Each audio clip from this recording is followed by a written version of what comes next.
Yeah. Hey. Hey, Yeah. to the podcast, How everyone. how many hours in that DLC so far?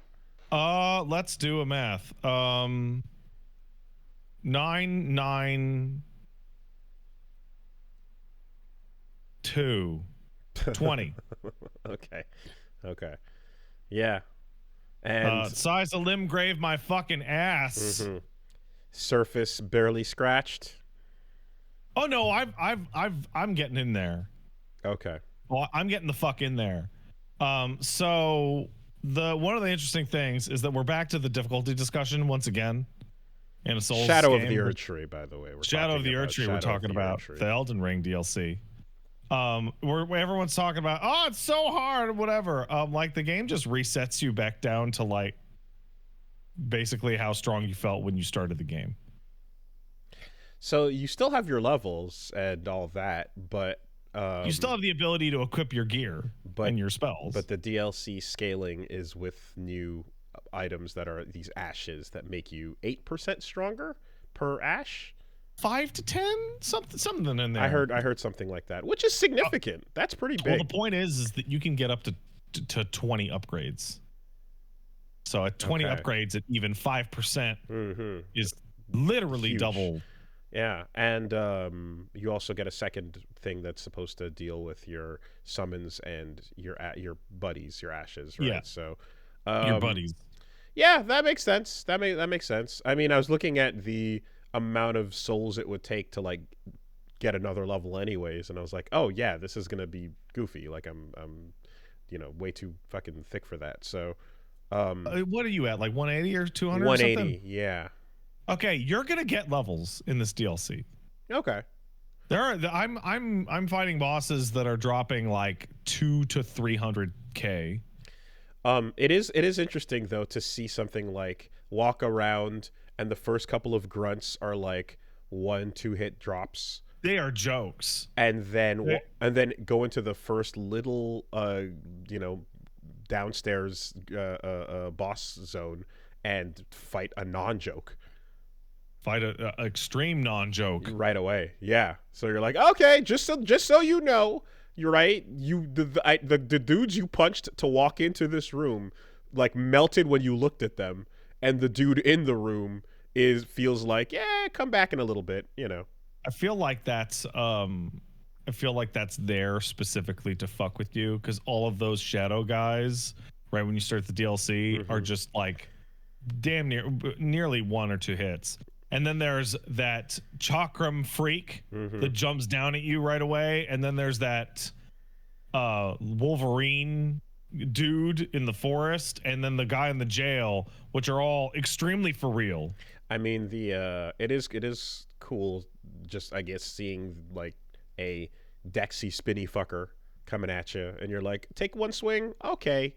I'm gonna need a couple of these to drop you. So they basically like they've laid it out so that it's like there is a wide range of players and levels they have to challenge with this. It's not an enviable task to try and figure out how to make it work for everyone of all builds. As far as I've been going through it, it seems to work pretty well. I did I mean, that fucker in the first jail. Yeah, like I took a crack at that, and I was like, okay, you're at the end of the day, you're still just like a player character build, you know. So we've you know how to deal with a lot of those in terms of behavior wise. But the fucking cannon from the dude in the hallway at Hogwarts is right there to just let you know, like, yeah, no, that's a one shot. There's a couple of one shots here. I think I took like a handful of cracks at it, and I can see I'm like, okay, I can probably off stream like take some time with this, even though it's gonna be a like get hit thrice and die. It was where I was at versus swing at him, you know, for the better part of 5-10 minutes, and then he'll drink at one point. So one of the things that I found really interesting, so I've been like flying through the DLC, which like everyone has been complaining about the difficulty. The difficulty of the Shadow of the Erdtree DLC is higher than Elden Ring. It is statistically anyway post Haligtree onwards. Like it's as if this was just the next batch of levels. But there is a trick to it, like a legitimate trick to like flying through this really fast, and that is to purge yourself of the nonsense get good idea and start cheating. So like I went in with a bunch of different types of weapon against the armored knight guy that we're talking about in the little jail to the left. Yeah. And I had the final boss greatsword, you know, the one that does wave of gold, the big thing. That knocks him down. Interesting. It knocks him down every time. Interesting. Okay. So fuck him. Huh. So I mean I was gonna pop this up on the footage when I get back to it, but I after the stream attempts of going at it was like getting you know 3-shotted or 2-shotted or so. I just went back in after the fact, took a second and gave it another 3 attempts and got it no problem. Just realizing where the swing where like the pattern is on the swing, and then I used I have the talisman that makes my jump attacks hurt more. And I couldn't get any staggers or like crumples on him ever. I don't think that's gonna happen with him. But I got a interruption on his whatever combo he's doing with a jump attack, you know, a jump heavy, and I was like, okay, great. I'll just use those and back the fuck off with blood, you know, and that was kind of all it needed to be. Yeah, absolutely. I see it. No ashes to be called in that fight for sure. No, and like later on, I fought like a very classic From Software boss, you know, a spinning swordsman kind of character. Right. I went in with the biggest weapon I could handle, all my dragon fucking breath spells, the NPC that helps you in the fight for free, and my spirit ash, and just stomp on them. Just cheese it harder than you could ever cheese it. It's cheating you. Yeah, absolutely. I see that. Like they're like the whole like don't use summons, that's so stupid. There are only 2 new types of upgrades in this fucking DLC, and one of them is for your summons. I was gonna say that I have proven myself to myself on these ulcerated tree fucks. I'm done. I'm very done. Well, Wooly, I know. I have some good news for you. I have some legitimately good news for you about those ulcerated tree fucks. You have proven yourself, and you know exactly how to handle them. Yeah. Which is great, because you're going to have to handle at least 3 more. Is it just because of the lore implication of that enemy that they show up as often? Or is it actually like we know and we're fucking with you? I can't tell, because it's also in a poison swamp. So the fact that it's in a poison swamp makes me think you're fucking with me. It could go either way on that. There is obviously like a lore implication. And the other thing is that it's a cut enemy from Dark Souls 3 that was supposed to be like a really big deal in that game. Because like I'm never gonna look at the tree guardians, for example, and be like, oh, not another one, because I'm like, I get it. They sit at the base of a fucking tree, right? They're a dedicated boss fight for a dedicated space. And when you take them out, you get a specific mechanic of the orbs, you know, for your physic. And it makes sense why that exists in the world, in the lore. But the ulcerated fucks have no rhyme or reason. They just pop up wherever they want to. They're shitbags in all locations at all times. And whether they're spewing yellow or fucking pink or whatever the fuck, it's the same shit every time. And it's just like, there was a wall that the first one presented as your first major dungeon enemy, and you know, to be like, oh shit, oh fuck. Plus the animation on it is really like wild and impressive, because it's so hard to understand what you're looking at. And then 18 of them later, you're like, my brain is off right now, you know? So yeah, I don't know what the deal is. Like, I'm hearing about all the reskins. Why not reskin that harder? Another one and another way. Do something, god damn it. So in terms of enemy variety, yeah, you run into at least I fought 2 ulcerated tree beasts. No Erdtree avatars. There's a lot of new enemies here. Okay. There's a ton. Okay, so people are exaggerating the recycling. I mean, there's a couple that are recycling. Like, there's a really good example. There's a there's a couple of the standard dragon types around. But they have a different damage type, and they're being put into weird situations. Okay. So like when you fought like the ice dragon or the magic dragon or whatever in Elden Ring proper, it was like, I'm going to go into the lake or field or whatever, and I'm just gonna fucking throw down in the middle of this. In the DLC, there are extenuating circumstances to the areas that you're fighting them in. Okay. Around the time of Altus Plateau, I started getting a bit tired of them Dragos, and I think like it was like, yeah, I'm it didn't overstay its welcome as hard as the Tree Spirit, but I started to feel it a little bit there. And then admittedly, like Placidusax fucking rocked that shit hard and brought it back. Incredibly so. Well, So but I just the regular standard dragon type of your rainbow variety was overstaying its welcome. I think they did so there is a area in this game that has like a lot of dragons in it. And I think they really nailed the specific amounts of which types, in that there is like one per type. Okay. And you're like, oh, it's one of those. Let's do this again. Yeah, I mean, it would be anyway. I know that this is also what comes with the idea that you're getting 60 plus hours of DLC, which is it's a new video game, right? The only reason you would call it not a full video game is because it happens to be a FromSoft game and they're doing this size of shit. But by any other metric in any other circumstance, this is a whole new thing, right? I'm flying through it. And I did 20 hours and like, hither and thither off stream to like find some scatter tree fragments that I missed, kind of thing. And I easily have at least 15 more. And I haven't gotten stuck on anything yet. Okay. Like, I think the longest boss I took to fight was an hour and a half.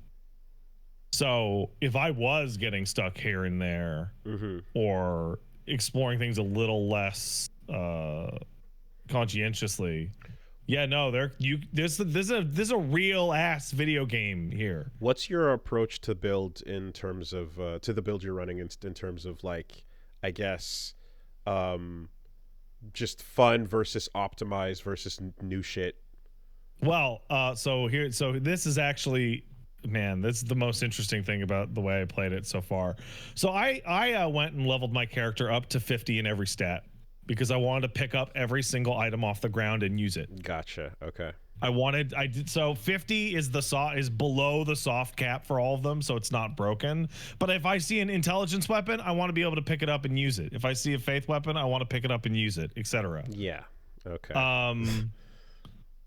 And I originally put myself I'm very far from that. Yeah. Not that far if you keep playing the DLC, actually. You get a lot of souls. Runes, sorry, I keep doing it. Special DLC runes, yeah. Yeah, but originally I was like, as I got DLC items, I just directly replaced every single thing in my kit with exclusively DLC items. Okay. I was like, I'm going to beat this using only items found in the DLC. And then that was shown to me that is not viable. Okay. That is not viable. I mean, the stuff you're getting in the DLC is in some cases really powerful, but it is not to be a wholesale replacement for your gear from the main game. Like, if I had enough arcane, then sure, I would try to run a little Aki build and see what this cool poison hand thing is about, But if I have to go do a full on sit and respec for it, go egg up, then like, nah, maybe not. There are larval tiers hiding around in the DLC as well. Yeah. I'd say for me, it's like I gotta immediately like the possibility of this being a main kit replacement for me to go sit and spec, you know. Yeah, so I don't end up having to respec. I just put it on. Okay. And that's what's leading me to the realization of that, like, the DLC is numerically hard enough that it will mandate you switching up at least something about the way you're encountering the game. So, like, by the time I got to the end of Elden Ring, I had like talismans that stayed on my bar for like 50 hours. Yeah, same. That had just not come off. Yeah, because they're just too good. Yeah, exactly. Especially once you start, because the thing is too is like, yeah, I'm remembering going back to this as I'm like, wait, what does each button do again? And like going through that whole like remembering how to play, because I'm looking at it, I'm like, oh, literally a game has not been touched since like 2 years ago exactly, almost to the day, right? And there's a bunch of talismans and a bunch of consumables, and like again we talk about perfumes and cracked, you know, this and that and whatever. Yeah. Where it's like, okay, this is the one that works, and this is the one that bang for your buck, even though the description says raises your HP a little bit. This is the one that helped push it all the way through and hit credits, right, and so on. Yeah. So like no reason to switch that up. That has changed. That has changed very strongly. So what I had way back was I had Alexander's Shard for the weapon arts. I had the one that let you cast a Radigan's icon to cast spells faster. I had the turtle head for extra stamina, etc. And maybe like the jar for extra equipment, right? I'm pulling these off to equip fucking fire resistance talismans. Really? Okay. Because the main thing that the DLC has, and the way that the stats work in the DLC in Elden Ring, is that you can't get enough health. Like, the difference at this stage of the game is, are you dying in 1 or 2 or 3 hits? Okay. And getting that third hit, oh, that's a big deal. That's a really big deal. I see. So like, yeah, I fought a boss that I actually put on a goddamn fire resistance talisman just to cut it a little, because I was getting hit by a flame attack that was doing 90% of my health from full. Okay. And it was like, oh, fuck. Yeah. I guess like you got to pick a weakest link of the set and be willing to rotate that out. I only picked up there was like a poison resistance one for like getting down to the fucking swamp at the bottom of that first legacy dungeon, and it was like, yeah, that's some good resistance over there, that's nice, but what do I need this for? To run around this air room for 2 seconds? I'm good, right? You know, yeah. like that's kind of pointless. So I haven't seen the wall yet. Did you beat up that big old furnace bitch? I took a swing at the furnace feet, and I saw the life bar not move, and I went, all right. So here's where I'm going to do your life a favor, because that thing's health bar lies. It is a inconsistent health bar. The damage you do to its feet is minuscule, but if you stagger it 3 times, it'll tip over, and then you can do a critical for like 60% of its life. It lies. Because it looks unassailable. That's the classic. Well, the classic FromSoft test is you swing at the foot and look at what happens to the life bar, and then go, yeah, no, maybe later. So I got that first one at like +3 or something like that. It takes a little while. And that, I actually want to talk to you about the item that thing drops, because that thing it drops a crystal tear for your physic.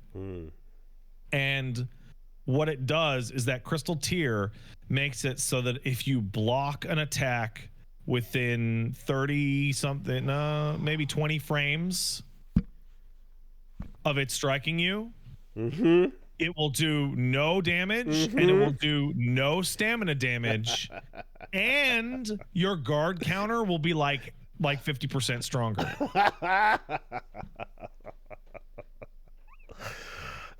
And here's the part that really matters. Shit. The buff lasts for 5 minutes. Ooh, all right. Okay. Well, So I was target acquired. pulling out like a fucking uchi, right? Like a katana, and fighting bosses with like it was Sekiro. Okay. Okay. I mean, I'm still skating and punching, Oh yeah. And full disclosure, I know from that trailer that some other kind of punches are coming, and I'm waiting around to see what those look like. I can point you to a spot on your map if you like. To just go to it. If you know what, let me give it one more, and if I don't find them like tomorrow, I'll just point it. I'll just draw you a little map. Literally, because that's the move. Hey, I have that weapon. It's good too. Okay, it's even better than you think because you can put it on your left hand and it still has the whole moveset. Beautiful, yeah. Because what I have is Fire Cestus on my left and Frost on my right, both doing bleeds. So there's a freeze pop to the combo, Oh, that tier really says a lot system. about the way that the DLC wants to be tackled. New solutions to new problems. Certain, like I got completely dominated by a couple of the mini bosses, and then I threw that thing on, and it was just like perfect block, perfect block, perfect Sekiro block. End of their combo, guard counter for 20% of their life. Do it again, staggered critical hit. Like Sekiro. Yeah, no, it turns into Sekiro. And some bosses are totally annihilated by this thing. No stamina loss. Elemental weaknesses seem to be much stronger on bosses. Okay. Bosses do a lot of elemental damage, etc. Okay. Now this is, of course, the game wants you to cheese it. My build doesn't really have blocking, right? At the moment, Well, I mean, but this is putting that on. I suppose I'd have to figure out. Well, I guess if I switch to two-handing Cestus and then if you two-handed it, empty on the you left, might have a block. Yeah, because right now I have the my left button. It becomes a two-hand. That being said, the dedicated martial arts gloves. Yeah. If you double hand them, your L1 does turn into a block. Yeah, you do a little. It's the shittiest block ever. But it counts with the crystal tier that makes it a perfect block mechanically. Yeah. Okay. And I did, I caught wind as well. That's like, the Bloodhound Step and all these things have been nerfed and stuff. And I'm like, I don't really care about that. I just think the Bloodhound Step nerf was still like, oh no, it went from being the best defensive move in the game to still being the best defensive move in the game. Yeah, I'm like, regardless, it feels cool to do. Like, I don't even care if it loses like half that invuln, or if it just becomes a roll that I enjoy it. It makes me feel good and it's fun to do. I want movement like that. Yeah, nerfs tend to be fairly minimal, but like all the nerfs they did to the game are all PvP nerfs. I imagine that's priority. Yeah, which, like, who gives a shit? Yeah. So you know that feeling when you enter into a area in like a Elden Ring or maybe any Souls game, you look at the area and you're like, I need to run exterior collisions. I'm so lost. And then like you go down a path and then it branches, and then you go down a path and it branches again, and you immediately start to be just like panic. Fuck. Yep, that happened. So brutally at the end of my last stream. Where'd you get to anyway? So I got to the Legacy dungeon. That is like, the first place where it's like, Mickey walked through here. Go get his. Oh, Ballarat. Right, and and so I took a couple lefts and rights, and I was like, okay, you get a hallway. There's some fuckers on the left, some fuckers on the right. Pick one, go that way, and then you go up a staircase. Now you have 3 ways to go.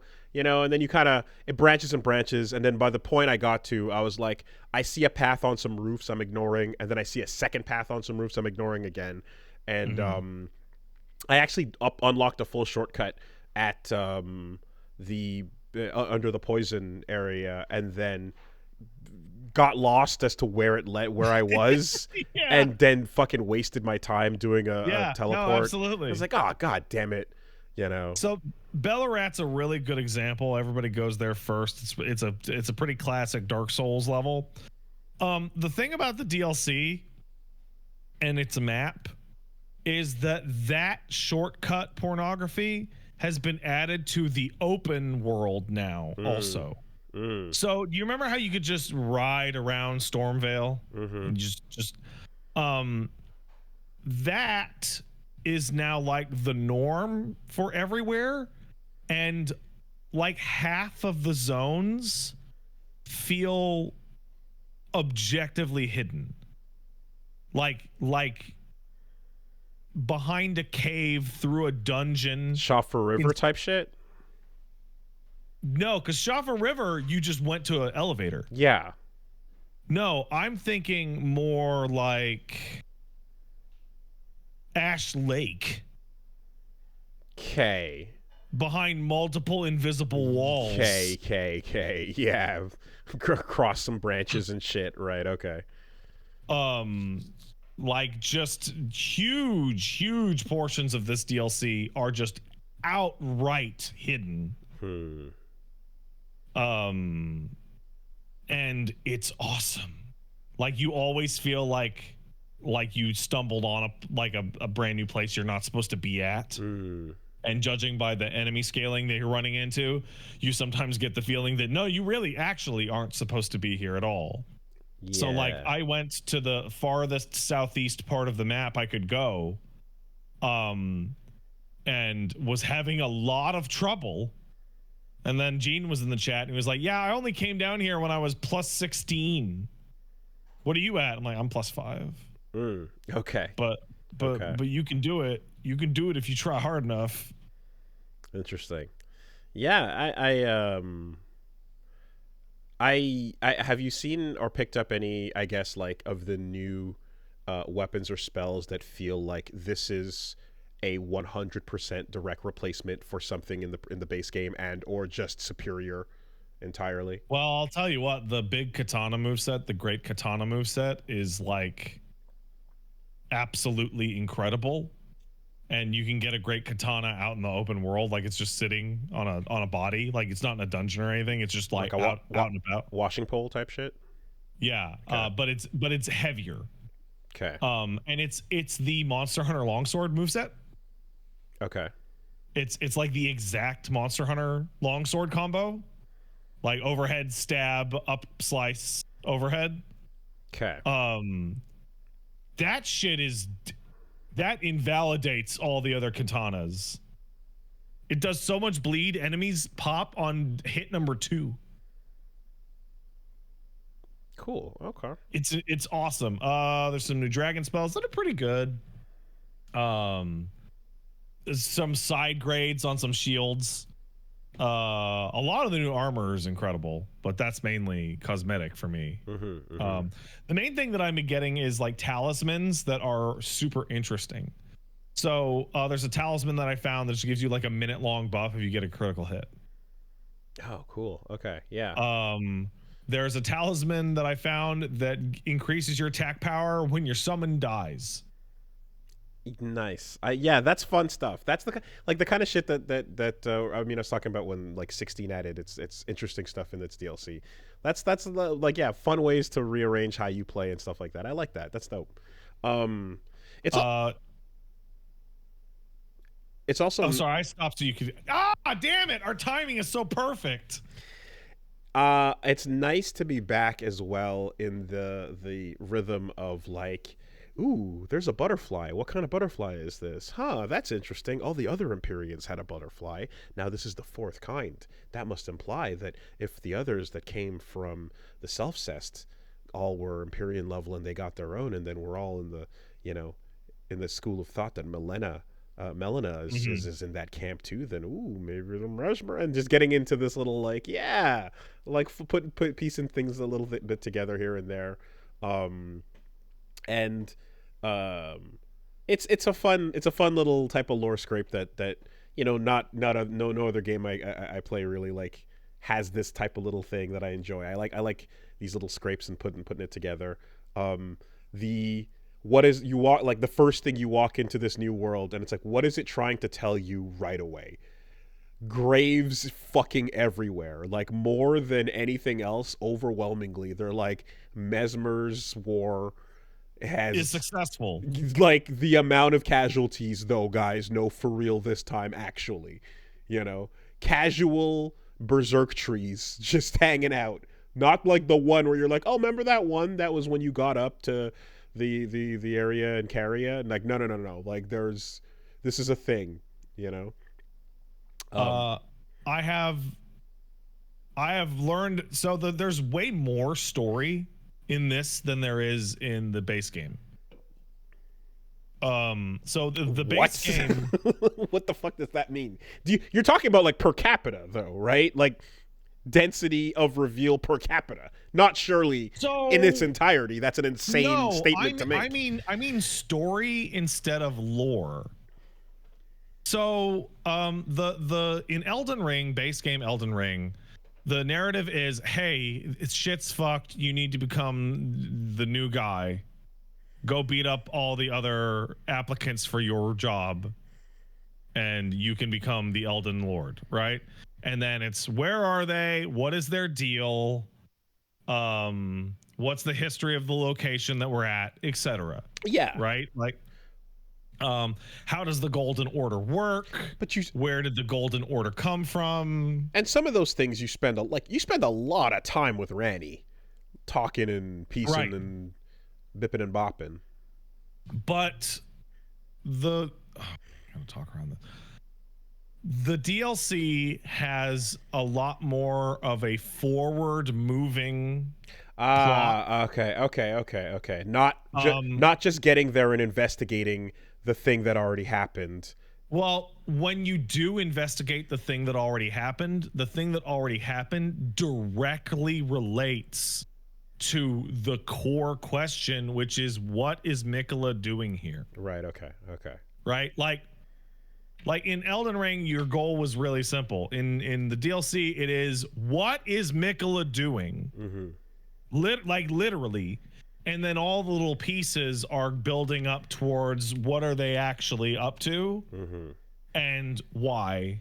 So it's a lot more forward. I see what you mean. There's more lore. You remember when you got the Elden Stars incantation in Elden Ring, and it mentions that the Elden Beast is a fucking space alien? Yeah.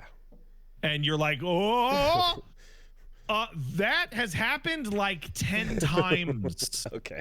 In the DLC so far.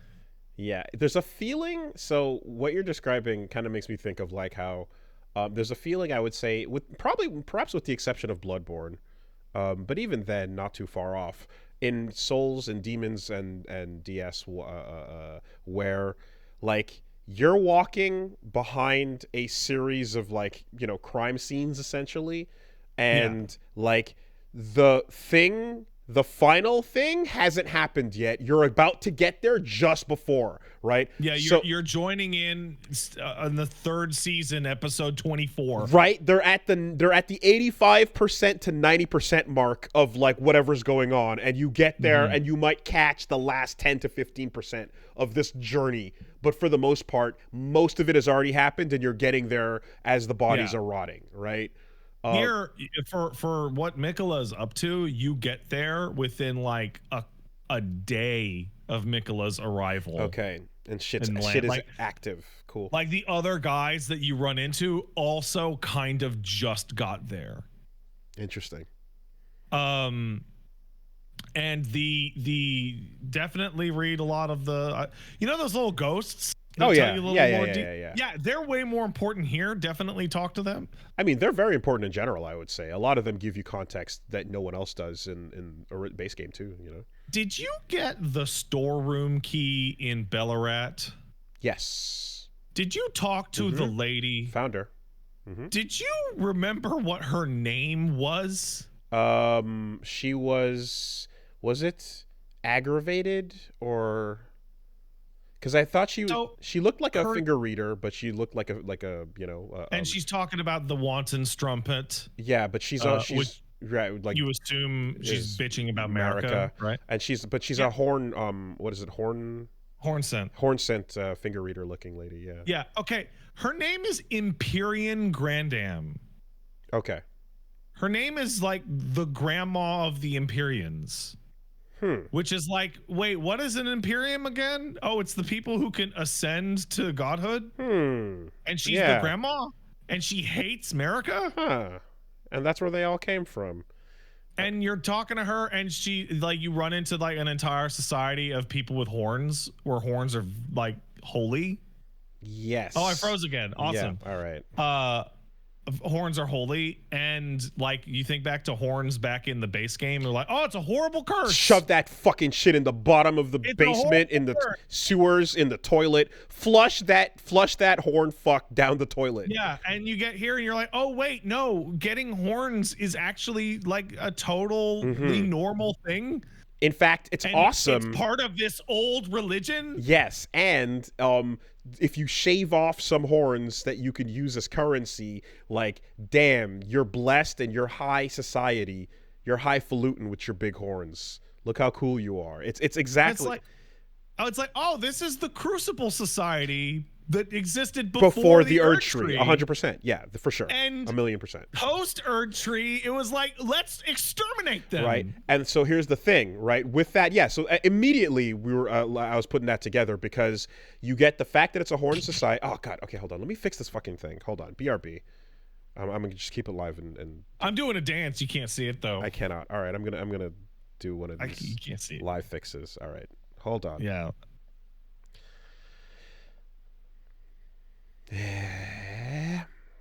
Hello. This is the stopped time. This is the pure Wooly moment. Give it a minute. Anything is possible within the Wooly moment. Hold on. And there we are. Oh, I'm still invisible though. All right, I see you, and I don't see me. I'm sad. There we are. Okay.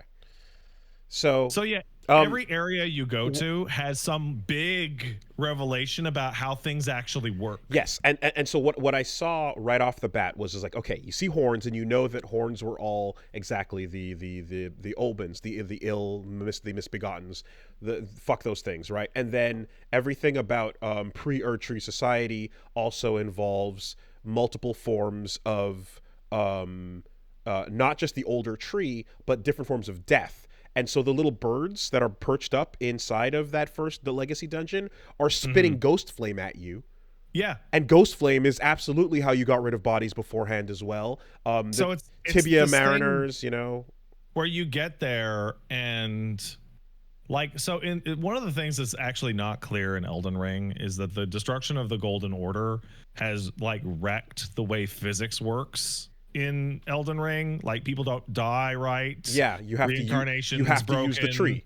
That's the whole deal. That's the whole deal. The whole thing's fucked up, and then you find out like, oh, there were actually like multiple different societies that all dealt with all of these problems in a totally different way, but you only see the little bits and pieces that have managed to stay here. And you get to the Lands of Shadow, and it's like, oh no, that's where all that shit is from.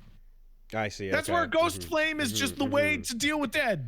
Like they had, and like even like life and death coming through the antlers. Like there's a million little, bits and pieces where you're like, yeah, all these cultures had their own way of dealing with it. And then the Golden Order was like, let's do it and like our way. Let's do it our way and program it into a sigil that we can then fuck with. The interesting thing too, of course, also in that same room is a beast head that is horned, and like the beast looks like Sarash or Malekith.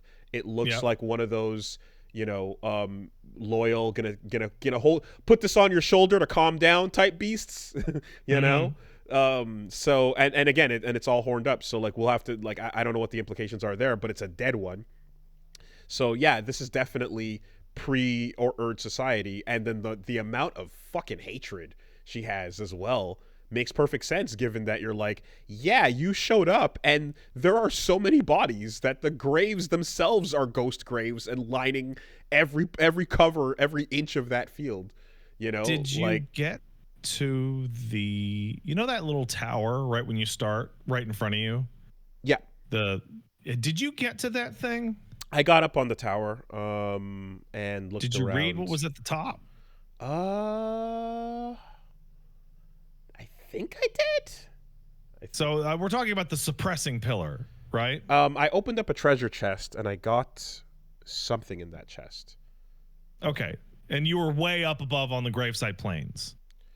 Overlooking the firefucker and the starting point. No, everyone in the chat is saying nay. Maybe not then. Okay, I walked up. okay. I walked up some not scaffolding, but like. Oh, you're talking about the scorched settlement. Yes. That's what I'm talking. Oh, okay. About. No, I'm talking about like a Washington Monument style tower. No. Okay, you should go to that. Okay, yeah.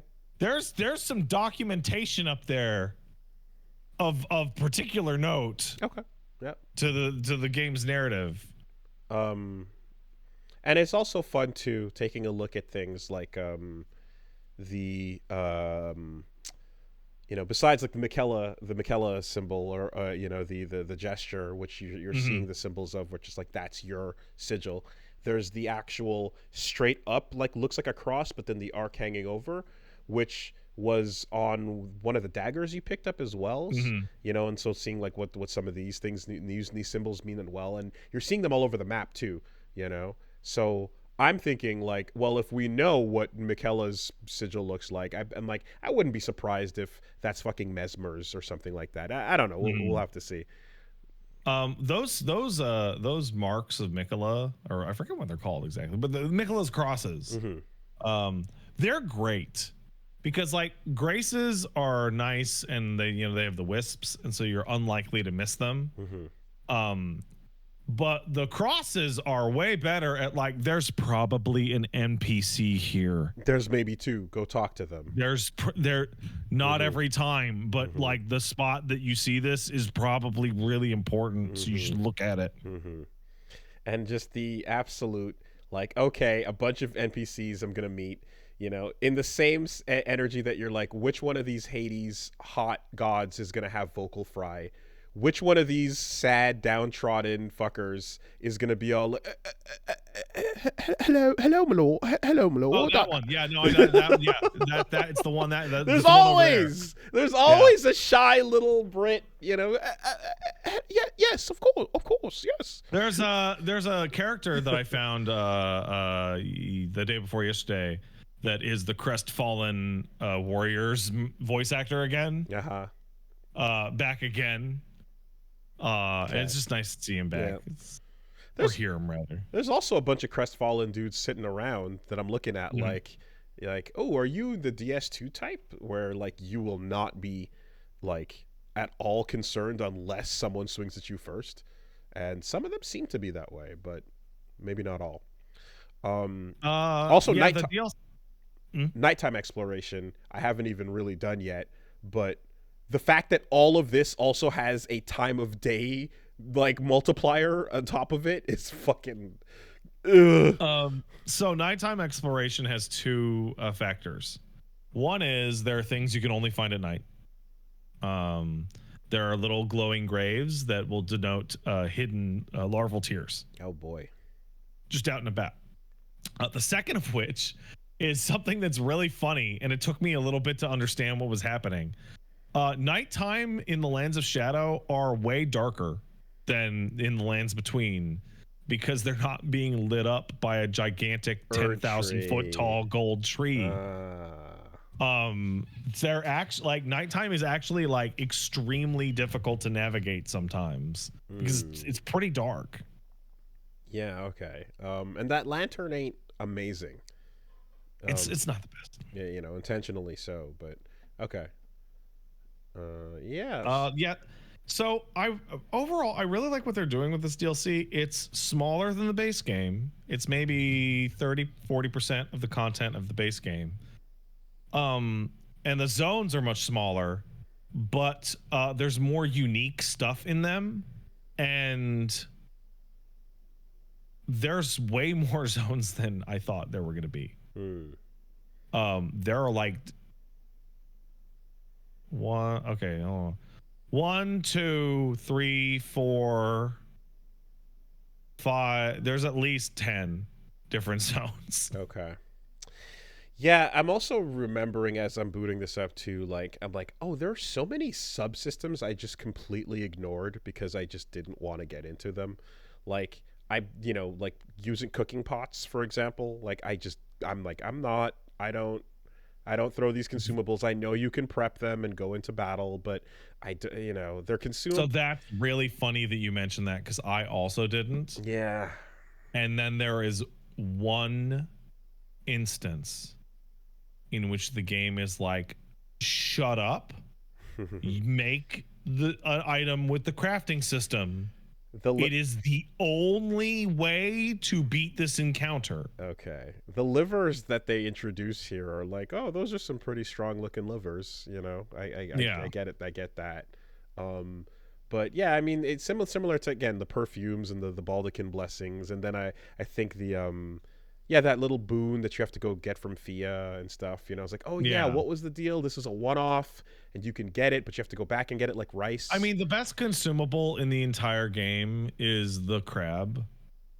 I don't know if you got boiled crabs. It's the only one I would ever think to use. I remember boiled crab being great, but I forget why. It's 20% physical damage reduction, and it costs 50 runes, and it lasts for a minute. Okay. So like you can just buy 700 of the fucking things. Awesome. And just I'm probably gonna go back and go get some crab. I'm actually, you know what I was doing this morning? I didn't do the sewers in the base game because like I don't care about anything like that. And then I was like, you know what? I really want that fingerprint shield from the basement of the sewers. Wait, you didn't do the sewers at all? So remember, this is my PC file that I recreated. Okay. So on my PC file, I just beelined all the sacred tears, all the golden seeds, all the bosses that I needed their gear for, okay, etc. So I just skipped over the sewers the second time around. But now this morning, I'm like, I really desperately need that big shield that does like 80% damage reduction on all the elements, because there's a lot of fucking fire damage going around on this DLC. Yeah, they there's a lot. They telegraph it. Yeah. Okay. Okay. But yeah, so like there's two new dungeon types, like those gray stone catacombs that we ran into 100 of those. I was trying to remember the fucking catacomb gargoyles. Yes. So there are those gray stone catacombs are here. I have done 3 of them. Okay. They are super complicated. Can you feel the template as you're playing it? No. Nice. Because I have found 3. Nice. Of the other small scale dungeons, there have been 2 other types which are completely different. Because like you can almost feel the intern that had catacomb duty on the base game. Like today, you've got to get 2 or 3 catacombs done. Like all right, I have done click room, drop. I have done 3 gray dungeons, 3 blue dungeons, and 3 red dungeons. And the different types are all very distinct now in what they're asking you to actually do. Okay. Is there a fucking cat statue waiting at the end? No. In fact, nice. The bosses at the end of the catacombs are all bespoke, super cool bosses. Lovely. Because again, the thought is it's a weird feeling to imagine like, okay, you can pay for a shorter version of a game with a lot more unique encounters, or a fuller, longer game, but you're gonna have these like, god damn it, it's that thing again moments. Yeah, so there's a lot less of that in the DLC. Awesome. It's a lot more varied stuff more often. Mm-hmm. It is smaller in terms of scope, but you're seeing newer, weirder shit more often. I think it's better designed than the base game. Mm-hmm. Okay. I don't think. Well, I know for the base game purposes, the base game has filler. I know for scale purposes, like seeing Rayo Lucaria at the end of that giant valley was awesome. I hate riding around in Liurnia. From the bottom of Liurnia to the top sucks. Like I don't like it. It didn't even bug me that much. It's just, but like a lot of it'll definitely bug you on replay. Okay.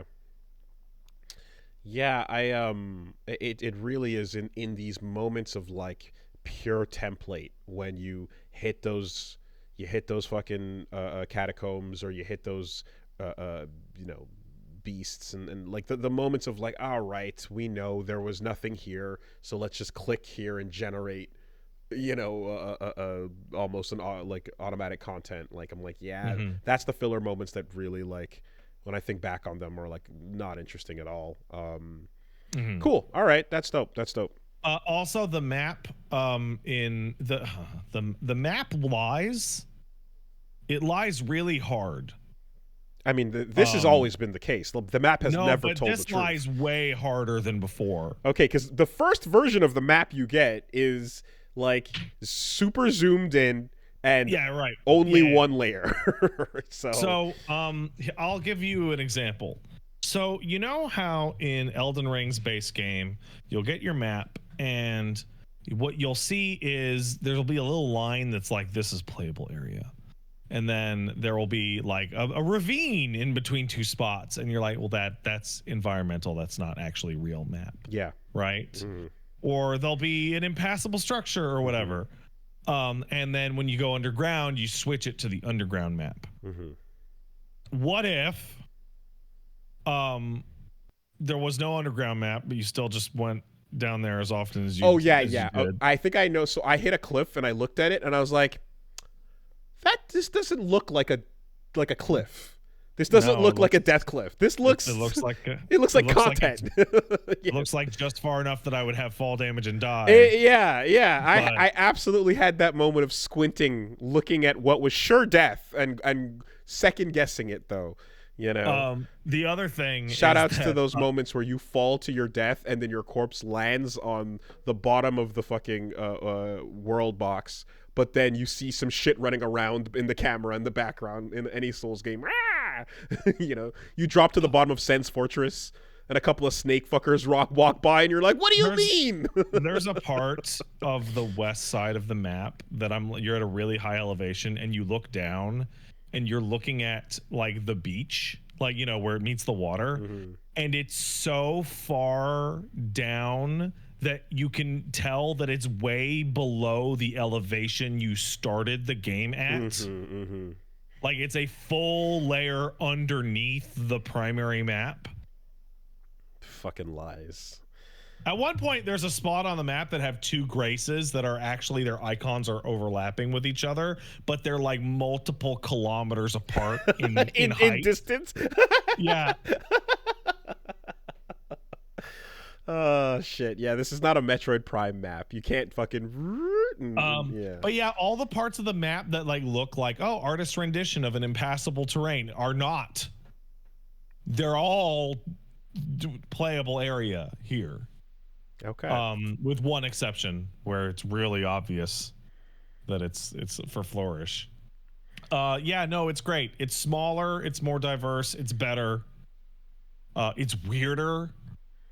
It's much weirder. I haven't been to the Shadow Keep, the big legacy dungeon, the biggest one, because it's really intimidating.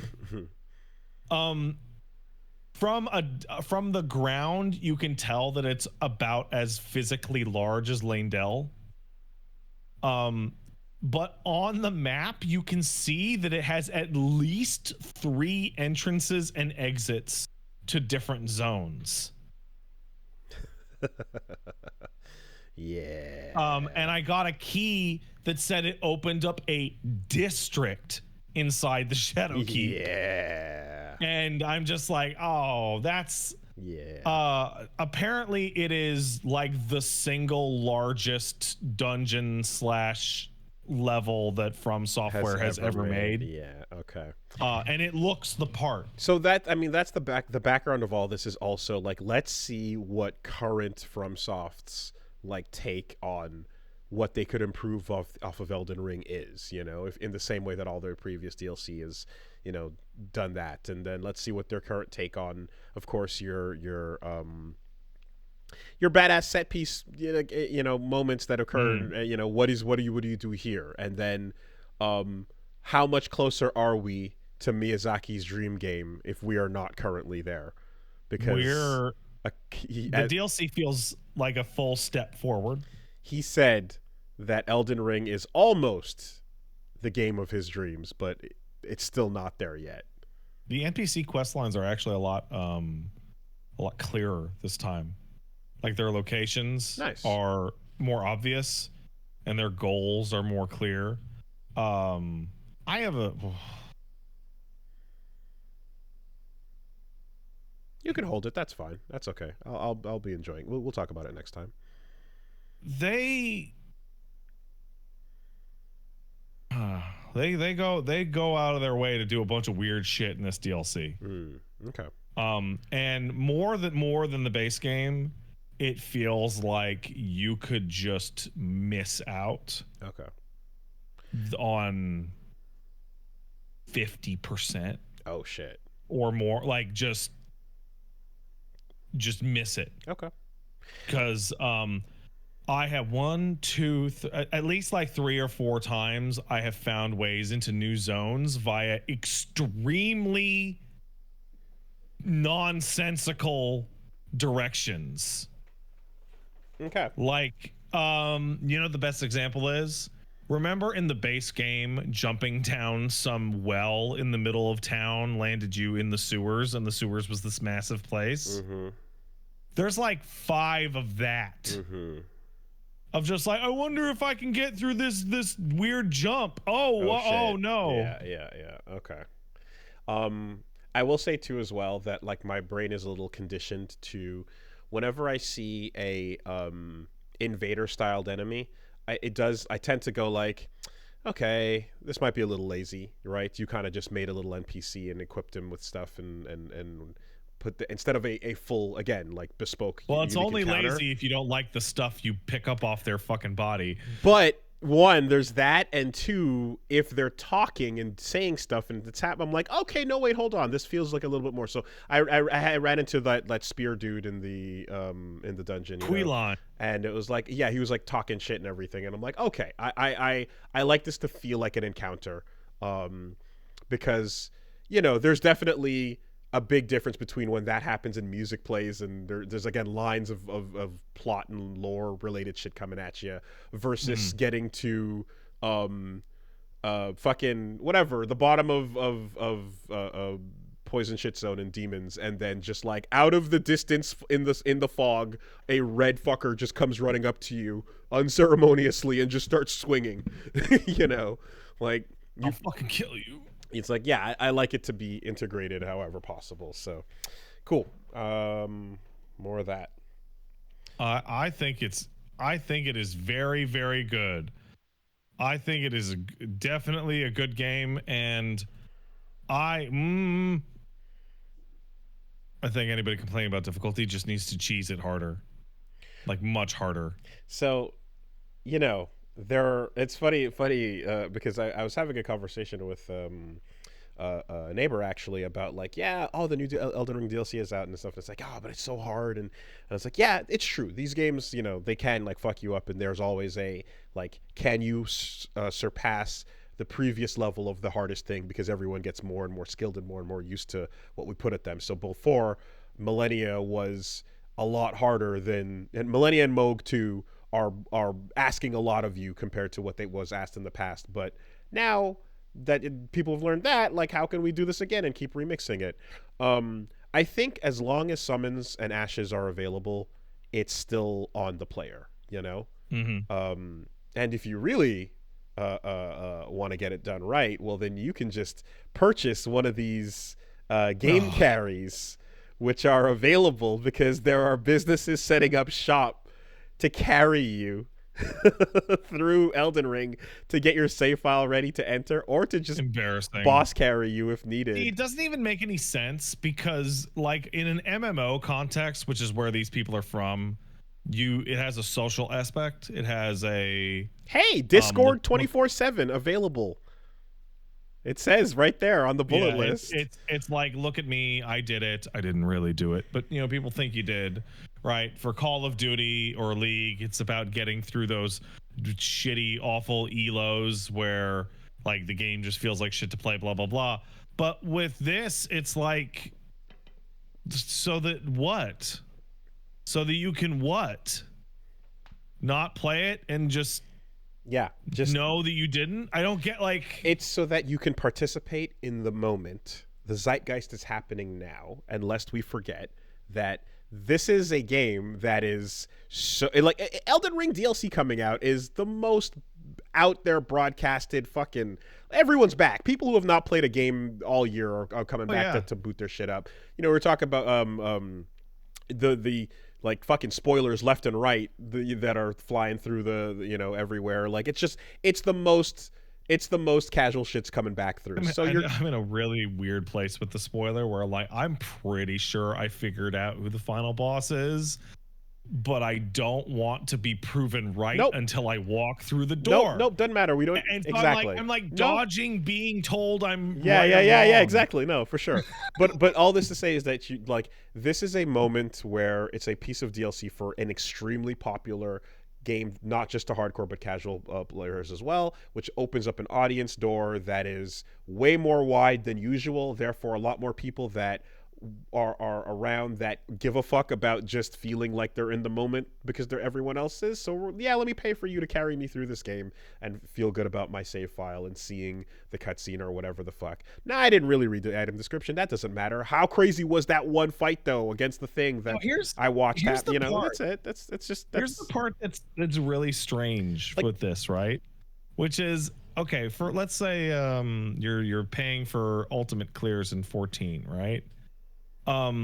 There are guides on how to do the ultimate clears. Mm-hmm. So if somebody asks, like, oh, how'd you find this part? You can literally just go read up and go, I thought light amalgam was a really tough mechanic because I had whatever, right? But when you're like, oh man, I had the hardest time against Storm Beast, but I did it. Oh really? How'd you do it? Yeah, but I don't even think that's I don't know if that conversation even goes that far. I think it just goes as far as, well, in the zeitgeist it does, because it's like, oh, what bullshit did you use to defeat the dancing lion or whatever? And again, right? and it's not every game. It's only the ones that hit that, like, no one's paying for or asking. I mean, they might be, but realistically, not to this level. You're not seeing people paying for Armored Core clears from people. You know what I mean? Like, like that is this is something that would happen with whatever is the premier extremely hard thing. Yeah. So you know what? Oh, you get your trophy. You get your Steam achievement. There's Chivos. There it is. Yeah. No, I did it. I totally did it. You know. Hey man, always remember, fucking I tell the story about that kid that ran his business for $20. He'll take your Gauntlet Legends arcade character and max level that shit. He'll get him to level 20 and he'll load in your password and just have your character maxed out, ready to go. So you can just go into the arcade, pop in a quarter, load in the character, and then just breeze through the game and then walk away, having put your dollar in the machine, you know? Like, that's it. That's all you're getting. Yeah. And maybe even What's funny about this whole conversation is Melania used to be the high watermark for Elden Ring.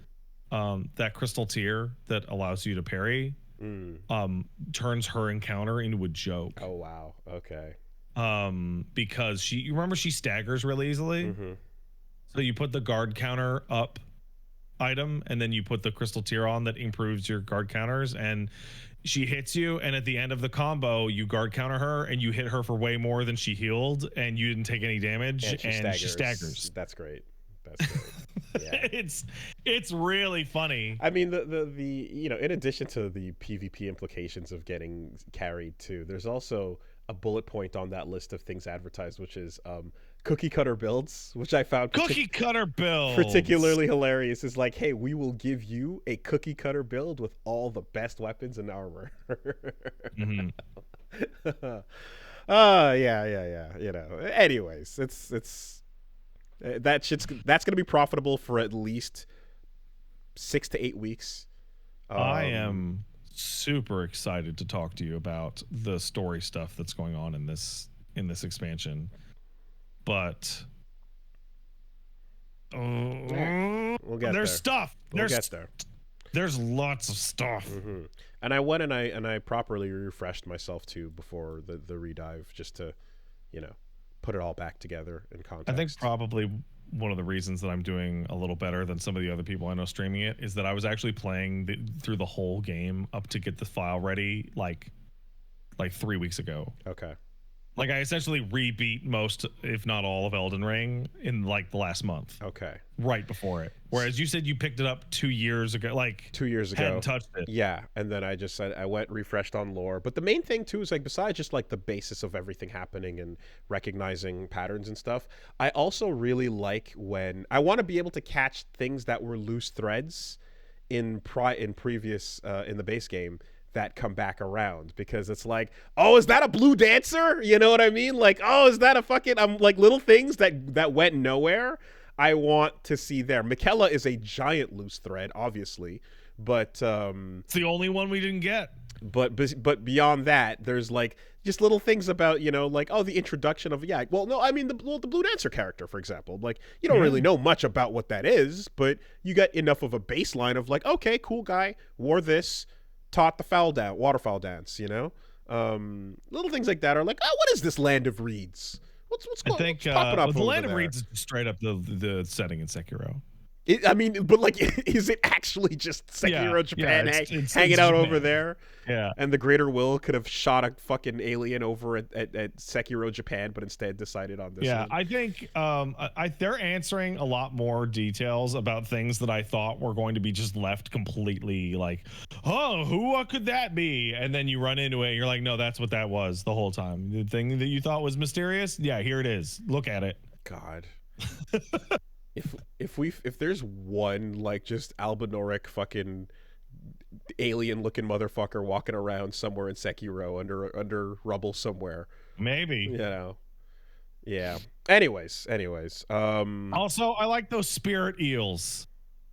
You look over at Twitch chat right now, you're gonna see a lot of those pogging. Yeah. Those guys are cool. And of course, lastly, I'm waiting to see the Grim in all of this too, lest we forget. I'm sure George had his bit planned out as well. Well, I think I've seen some. Okay.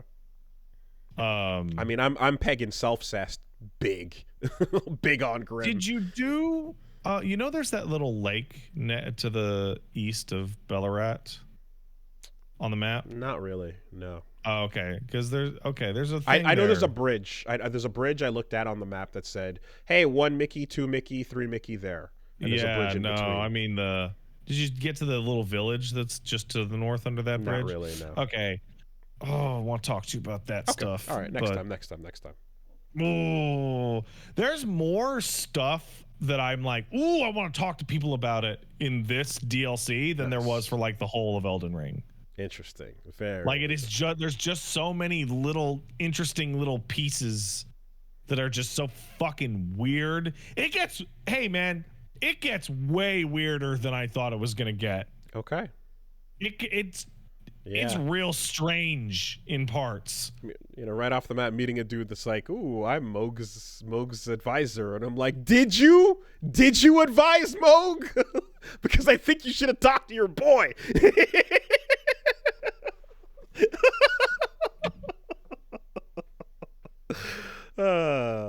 Yeah. There's something about that specific exact thing. It comes up. Oh man. It literally comes up and you go, "Oh." Okay. All right. Let's leave it there. Quick break. BRB. Bye for now.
Alrighty. Uh, So the Crips and the Bloods are friends now, yes? I mean, I think what happens is United. yes, colors tied. Like, hey, tied bandanas, colors tied, right? That's actually there's a symbol for that, and there's a couple of moments in history where those occur on small scales. I think what happens is Kendrick takes the opportunity to use the only thing that can make like hating your enemy and holding down your block, holding down your set, your corner. You need a larger hatred to unite everybody, and with the Juneteenth pop out, he managed to unite everybody under a larger banner of hatred to just dance on stage to the funeral pyre of Drake. And it's pretty nuts because at the same time, I mean, what likely happens is you don't really see an end to the struggles and the problems, but you do get a reset, so that like probably things that were in the heat of retaliative moments, things that were happening, like, well, literally the entirety of Good Kid, Mad City is like the story of how a dumb non-thing turns into a massive beef that gets people killed. You have that just going back to a zero, and now it's going to, so when shit starts again, it'll start at a perhaps slower pace than it would have the second before that happened. You buy a little bit of time on the clock, I suppose. Wild. What a fucking crazy thing to do for Kendrick to get up and do Not Like Us 6 times in a row. Like, you have to understand, like, performing your diss tracks and beef, like the beef records, like live, is not usually ever a thing. That's not usually even put out officially. Things like that are often just like mixtapes put out unofficially, singles thrown out into the ether. Yeah, so it's already weird to live in a world where it's like, oh, here it is on Spotify. You know what I mean? Like it's in the proper channels available that you get. Like it's unusual to sort of see that. But yeah, not only that, but like here's the concert, after a month of silence or so, like, all right, we're gonna do it, and we're gonna do it like with the most in like just the full West Coast behind him, just being like absolutely 100% like stomp this dude out. Like, so I think that there's a real like poetry to this, and that is that so accusations. One, you touch kids. That's fiery. That's fun to put in a song. Incendiary. Right. Two, you use your blackness illegitimately, and it's gross, and you're a colonizer, and you steal black culture for your own means. Ooh. Oh. Right? Concerts on Juneteenth, by the way. Then there's the last one, which is by far the deepest and meanest, which is, hey, man, nobody likes you, actually. Like, you know how you have all your friends? They're all fake, and they don't like you. And all those celebrities and actors and athletes that you hang out with, they don't really like you at all. In fact, they dislike you. And sorry, folks, didn't mean to bump the mic. And having this enormous party where everyone who don't like each other, let alone Bloods and Crips, but like everybody from all walks of life, just be like, we don't like you. We're having a party, an anti-you and there's a sign party that says no Drakes allowed. No Homer's Club. I mean, it's there. Like, it's so fucking mean, and it can be, unlike the rest of it, you can just get a bunch of people together and prove it. Look at all these people here that don't like you. People that really don't like you. People that were referenced as well in the things as like being like part of his crew and stuff. I mean, YG and Schoolboy Q, and like a bunch of people that are all just like, you're like, there's a very clear through line. And you know what? The thing is, there's definitely a bunch of people that were in the back that were like, I don't want to be on camera for this. You know, I was there's there's a bunch of dudes in the back that are just like they're partying it up, and they're like, yeah, I like, you know, we'll just keep the cameras over there, but over here behind the scenes, yeah, fuck that dude, you know. I was watching a gentleman's TikTok this morning. He is an expert on the Bloods and the Crips and the gang lifestyle, and he got up a massive whiteboard and it was like, I saw representatives from the following 15 groups up on the stage. On stage, yeah. Let alone physically present. The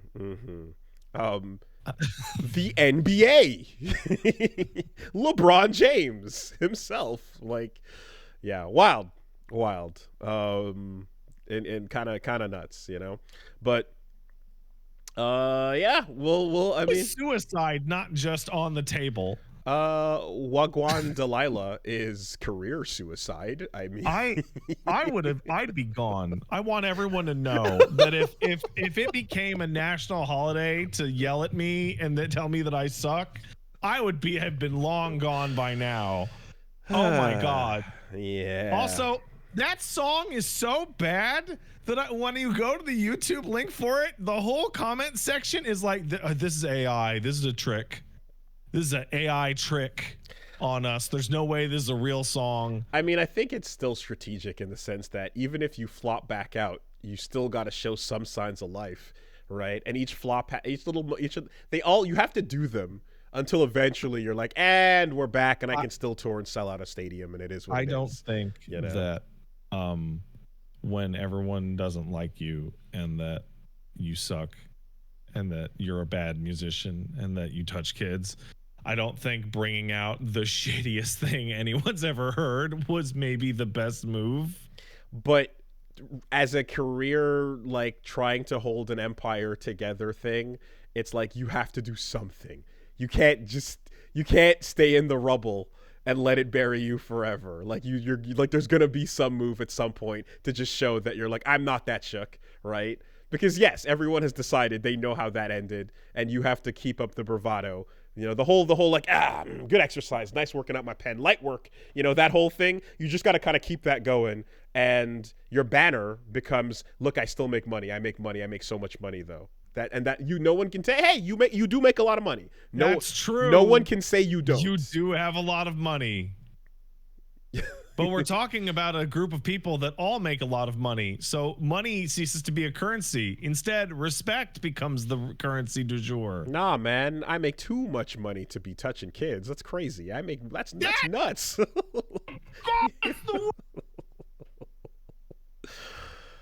have done it. I would have gotten caught. Yeah. No, you got to run the disc record by the homies. You run it by the crew. You know, check in with people. Perhaps a lawyer, just to check on the way out. You know, maybe get a lawyer. You know, on the just to look over the 16 bars and see if they've got any input on. I think what you're describing is really smart, and I think it's one of the reasons why Kendrick was able to put out so many songs so quickly, is that I assume Mr. Aubrey Drake, whatever his name is, had a lawyer present to be like, is this okay to say in a song? And I think Kendrick was like, I'm just going to put whatever the fuck I want in my song, and if he wants to fight me on it, he can fight me on it later. Because, like, defamation's wild. In the States, you have to prove that you knowingly knew it was false when you said it. Yeah. That means Drake would have to go to court and be like, I can prove that he didn't know that at the time. But also, and how the fuck can you prove that? But a lot of states have updated their laws too because of drill rap, specifically because drill rap is like, the body is buried at the end of 555 Sugar Lane. That is where I put the body. You will find 2 to the back of the head and 1 to the chest. You know, like it's insane that it's to that point. And so there's a lot of like, can we submit 2 to the back of the head the remix as evidence. Perhaps perhaps should we be able to consider this, while we're in trial, Also, there's the part where if you sued a guy over his rap lyrics calling you an asshole, then you look like the biggest bitch that's ever existed in the history of the world.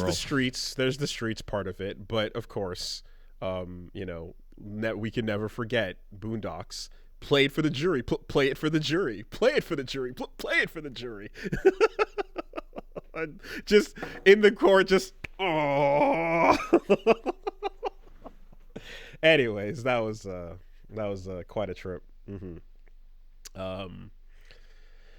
Yeah. It is interesting, and we'll see what happens next, and by performing that shit live and having the full album, they're like, yeah, it is true. You are seeing more activity out of him than usual, but Drake is gonna have to come back with something else, and there's gonna have to be a slow, just keep the machine going. We got some buses.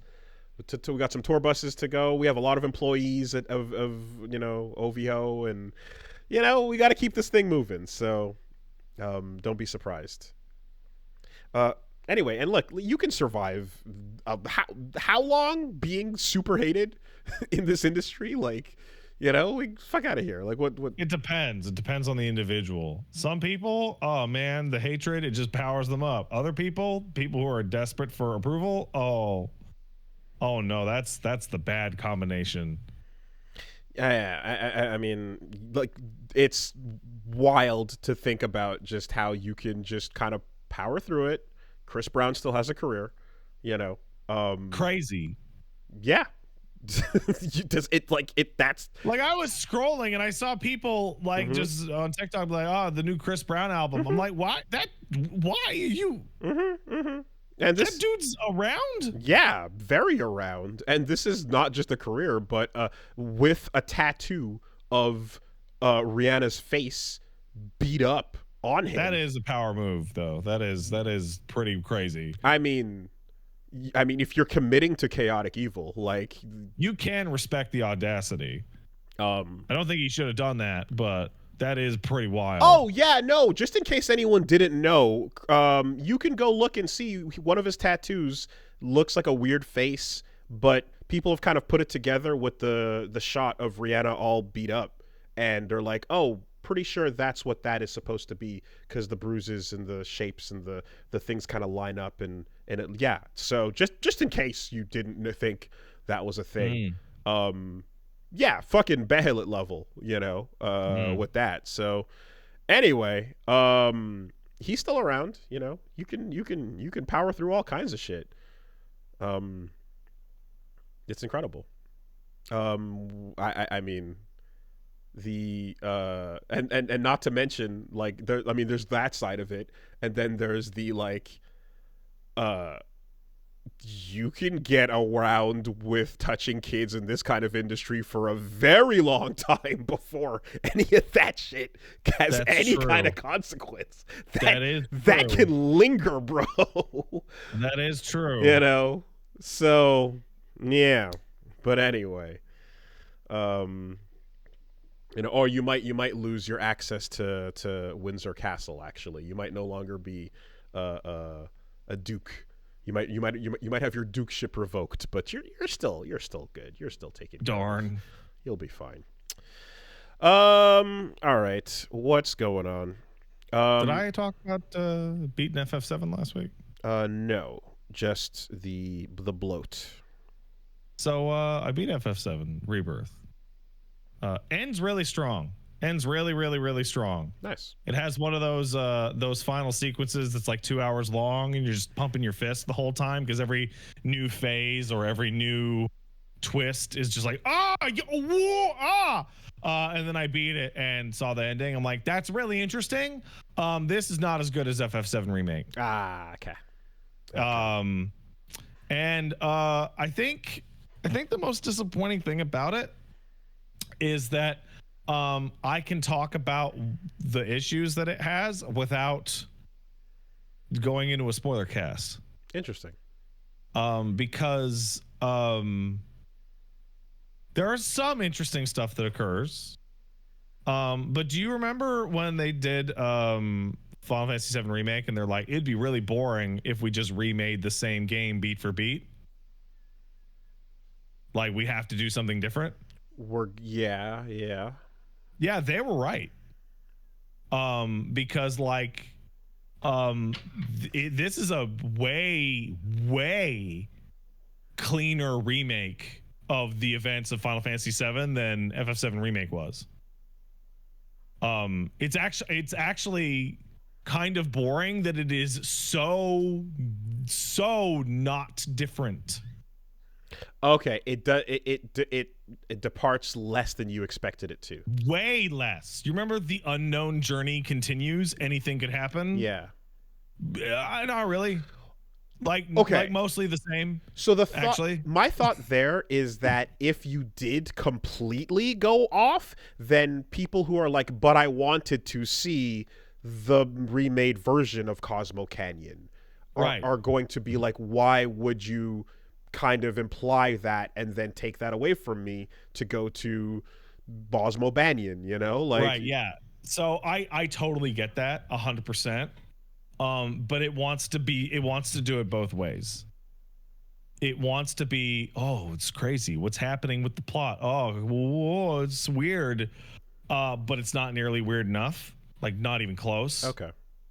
And it wants to be like, oh, it's exactly the way you remember it, but it's not exact enough because every time it's about to be exact, they add a little bit of the weird stuff. I expect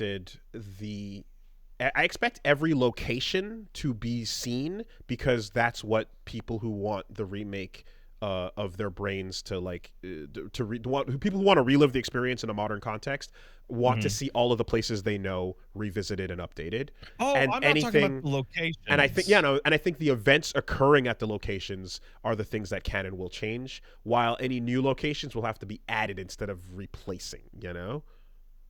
Like a lot of how Shinra Tower played out in the end of R1, you know? So you were okay. So like let me put it this way: the whole of FF7 Remake, there was like a mystery, and there was like, what's going on? What could happen? That's just not here. It's just not. It's very front loaded and back loaded. Okay. Like, it's very bookended by the new stuff. And I think it's to its massive detriment. Okay. Yeah, I guess I'm curious, but I mean, we'll see. Because, like, for example, if you were to tell me, like, let's say we just carbon copied and put FF7R1 again as like a reference point here. Like, if we were to be like, all right, so plate drops, and then we actually just never go to Shinra Tower at all, I'd be like, oh, what? Okay. I guess, but then you're sort of getting into 3.33 territory. And then the argument about, what exactly would have been better arises, because it's like, okay, so I mean, new things are good. New things are interesting when they're good, but if it does new shit and it's not good and you're like, oh, I actually really don't like that, then that's bad, and I think so. 3.33 is something where I'm like, hypothetically, the major diversion from what was expected, I'm okay with, but like if what fills in what I was wanted just feels shitty and lame, then I'm gonna hate that. So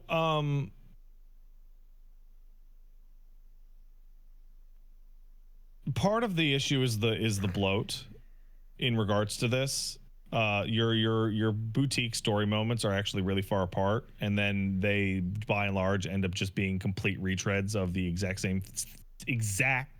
same scenes you saw in the original. There's a minor spoiler that I'm considering sending to you for context, but I don't think I will. I'd prefer not. Yeah. Thanks. But you repeatedly run into a situation in which you're like, oh, we're switching over to the new stuff. And then it ends within like 2 minutes. Okay. Like actually 2 minutes. Okay. And you're like, I think I can okay. infer. Yeah. Okay.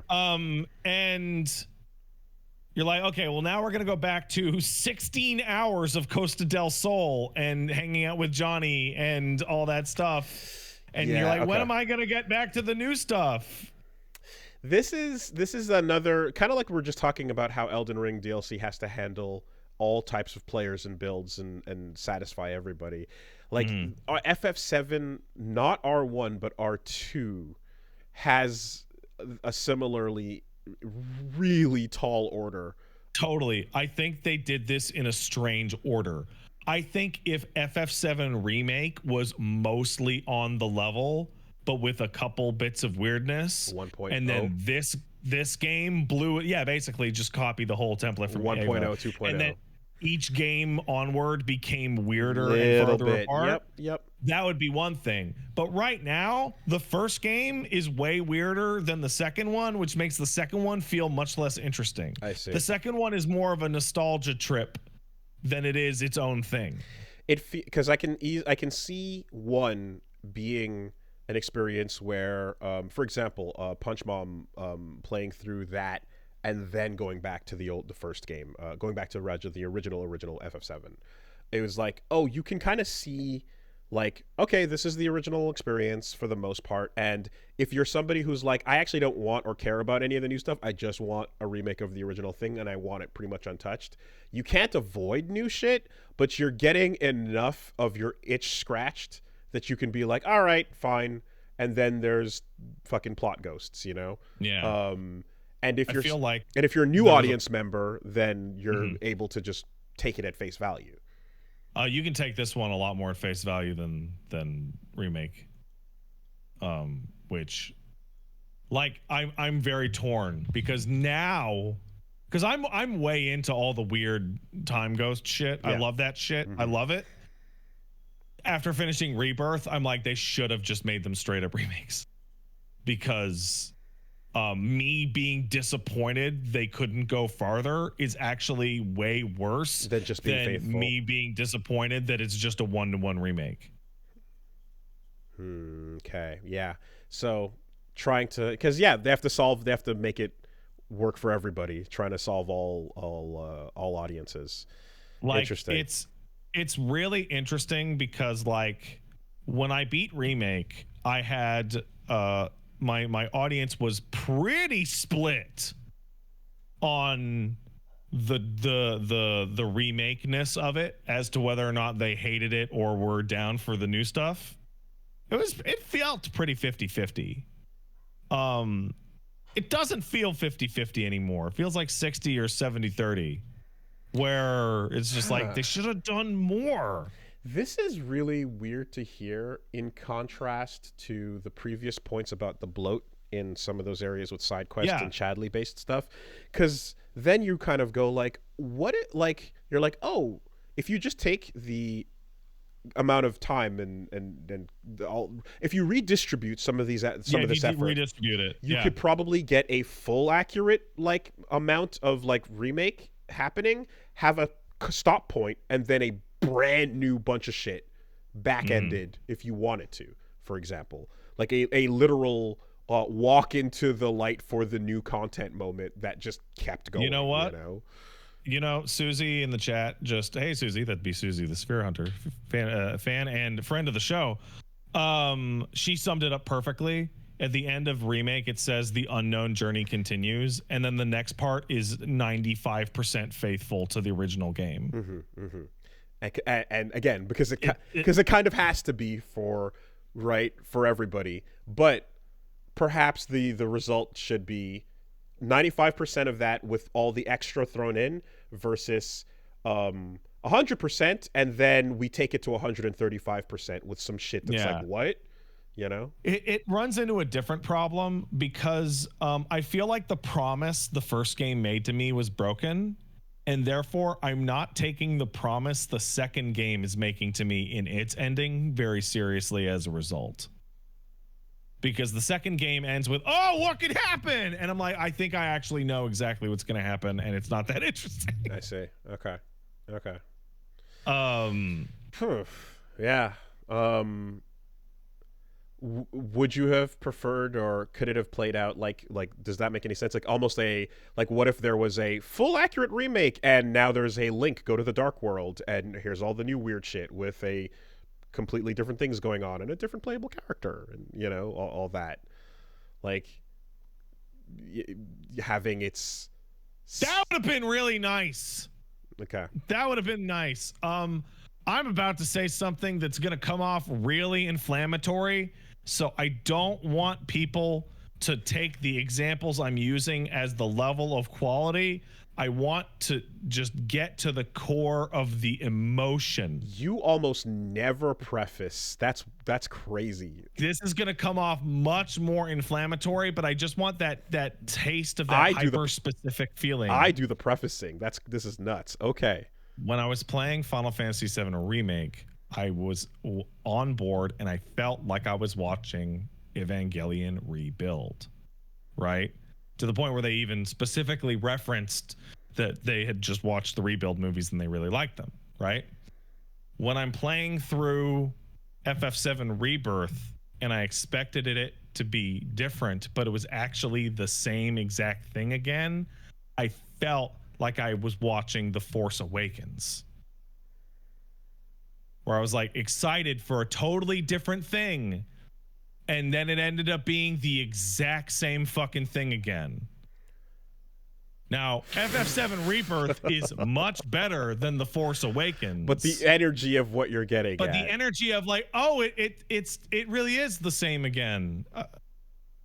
Oh, okay. Okay.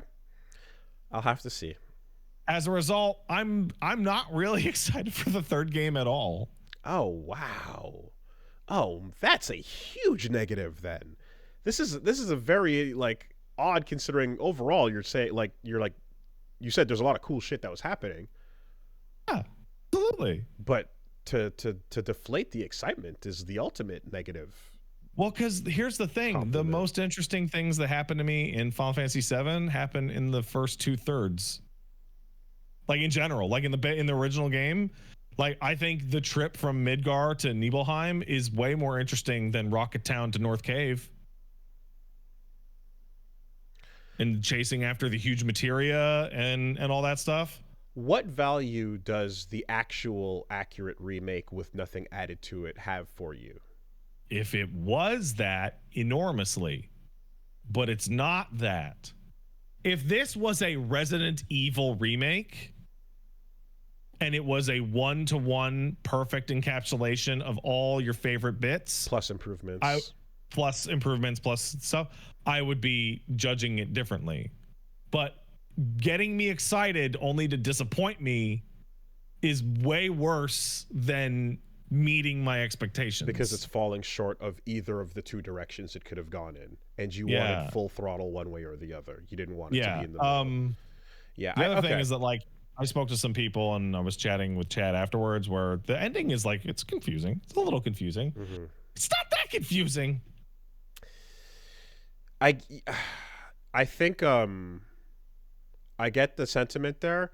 I think a project of this fucking size, scale, and importance and magnitude for what it is and all that shit creates such a bloat that there's just going full in one direction or the other on the slider, right? Full remake, full new shit, and it's always going to land in the middle because they're going to want to. You're totally right. I would have loved for it to land in the middle, but it didn't. It landed at 95%, 5%. I see. Just enough to annoy you when you want it to be the same, but not enough to excite you when you want it to be different. I see. I mean, I'll tell you what, walking out of that theater and going, wait a minute, was the ocean red? Yeah. What the wait, what's happening here? Was that's interesting, And I mean, of course, we've seen that trick a couple times since. So nowadays you're like, I know what they're doing here. But a lot of the crazy shit starts happening at the 90% mark, right? In FF7R1. Mm-hmm. I guess you're pretty much setting up the exact same thing for 3 then. Mm-hmm. A feeling of 90% accuracy, but perhaps it seems that way with a little twist here or there. The other thing, and this is actually this is totally different from all that. It doesn't help. So the final boss sequence is incredible. It's bombastic, it's incredible, it's exciting. as you do. The whole gang is there, everybody works to it's incredible. But the game, do you remember in FF7 Remake when you got to the end of Shinra Tower and you started to do the lab stuff and the game just got really bad? That didn't bother me. It didn't bother me that much. That didn't bother me that much. Okay, well, get ready for a much, much worse thing to happen, and it'd be exactly the same. Where Shinra Manor is awful. Okay. Like, so bad. So while the pacing did drop compared to what I was expecting it to be at that point in time, I also kind of wanted an excuse to use my fully unlocked abilities and just use the combat system more before hitting the credits. So I wanted more fights, actually. Absolutely. The Shinra Manor thing is really, really, really bad. And then the final dungeon took me like 4.5 hours. It's like twice as long as it probably should be. It's super long. Like, you get to a part where you're like, I beat it. And then it goes, no, you're halfway. And you go, ugh. I don't want to. Okay. I don't want to. Can I get to the thing that I'm here for? No. Do more spin the platform puzzles. I'm like, I really don't want to. Actually, I don't want to do this anymore. Okay, that's not combat. No, there's a weird amount of like, here we invented a new mechanic for puzzles in the dungeons when you get to the end of the game that are all really terrible. Okay. But yeah, no, I came off that really disappointed. And I didn't even do all of the last batch of side quests. That would have been another 15 hours for me to get to the end and right, you switched to mainlining, yeah. Right. I spoke to Gene. I spent 90 plus hours on that game. Didn't do all the side stuff, right? And I was like, whoa. Spoke to Gene. He did 36 hours. Gene beelined the whole thing for review. And I bet you anything that he had a way better experience with that game than I did. Just literally skip everything. I bet you the pacing fucking rules if you do that. Yeah, I think I'm gonna again land somewhere in between, splitting the difference there. Okay.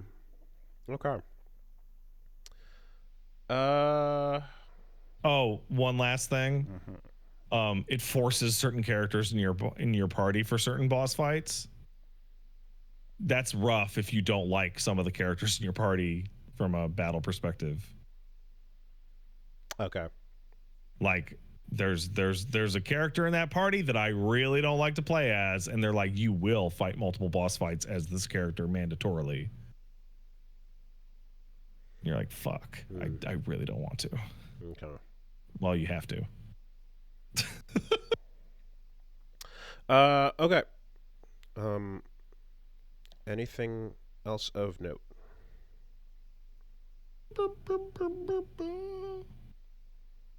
Not a whole lot. I don't think so. Oh, I just want to share a cute baby moment. So the baby's wandering around and getting into all sorts of trouble.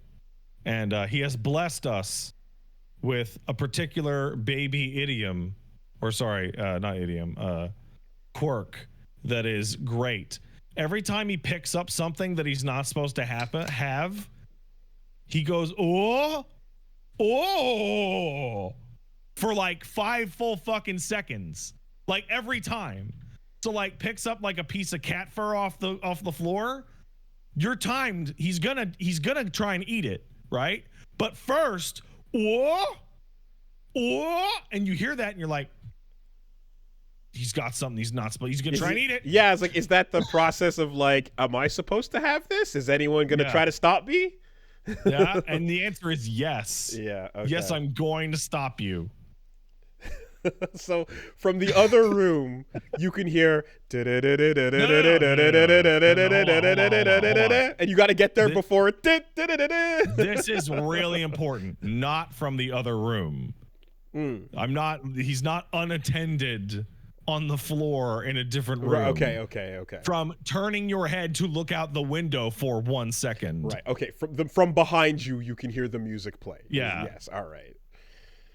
Like talking to the dog and asking him if he needs to go outside, and then you hear from 2 feet behind you, whoa, and you're like, got a piece of dog food. I don't know how he did that. Must have fallen off the dog. Okay, nope, no, that's not for you.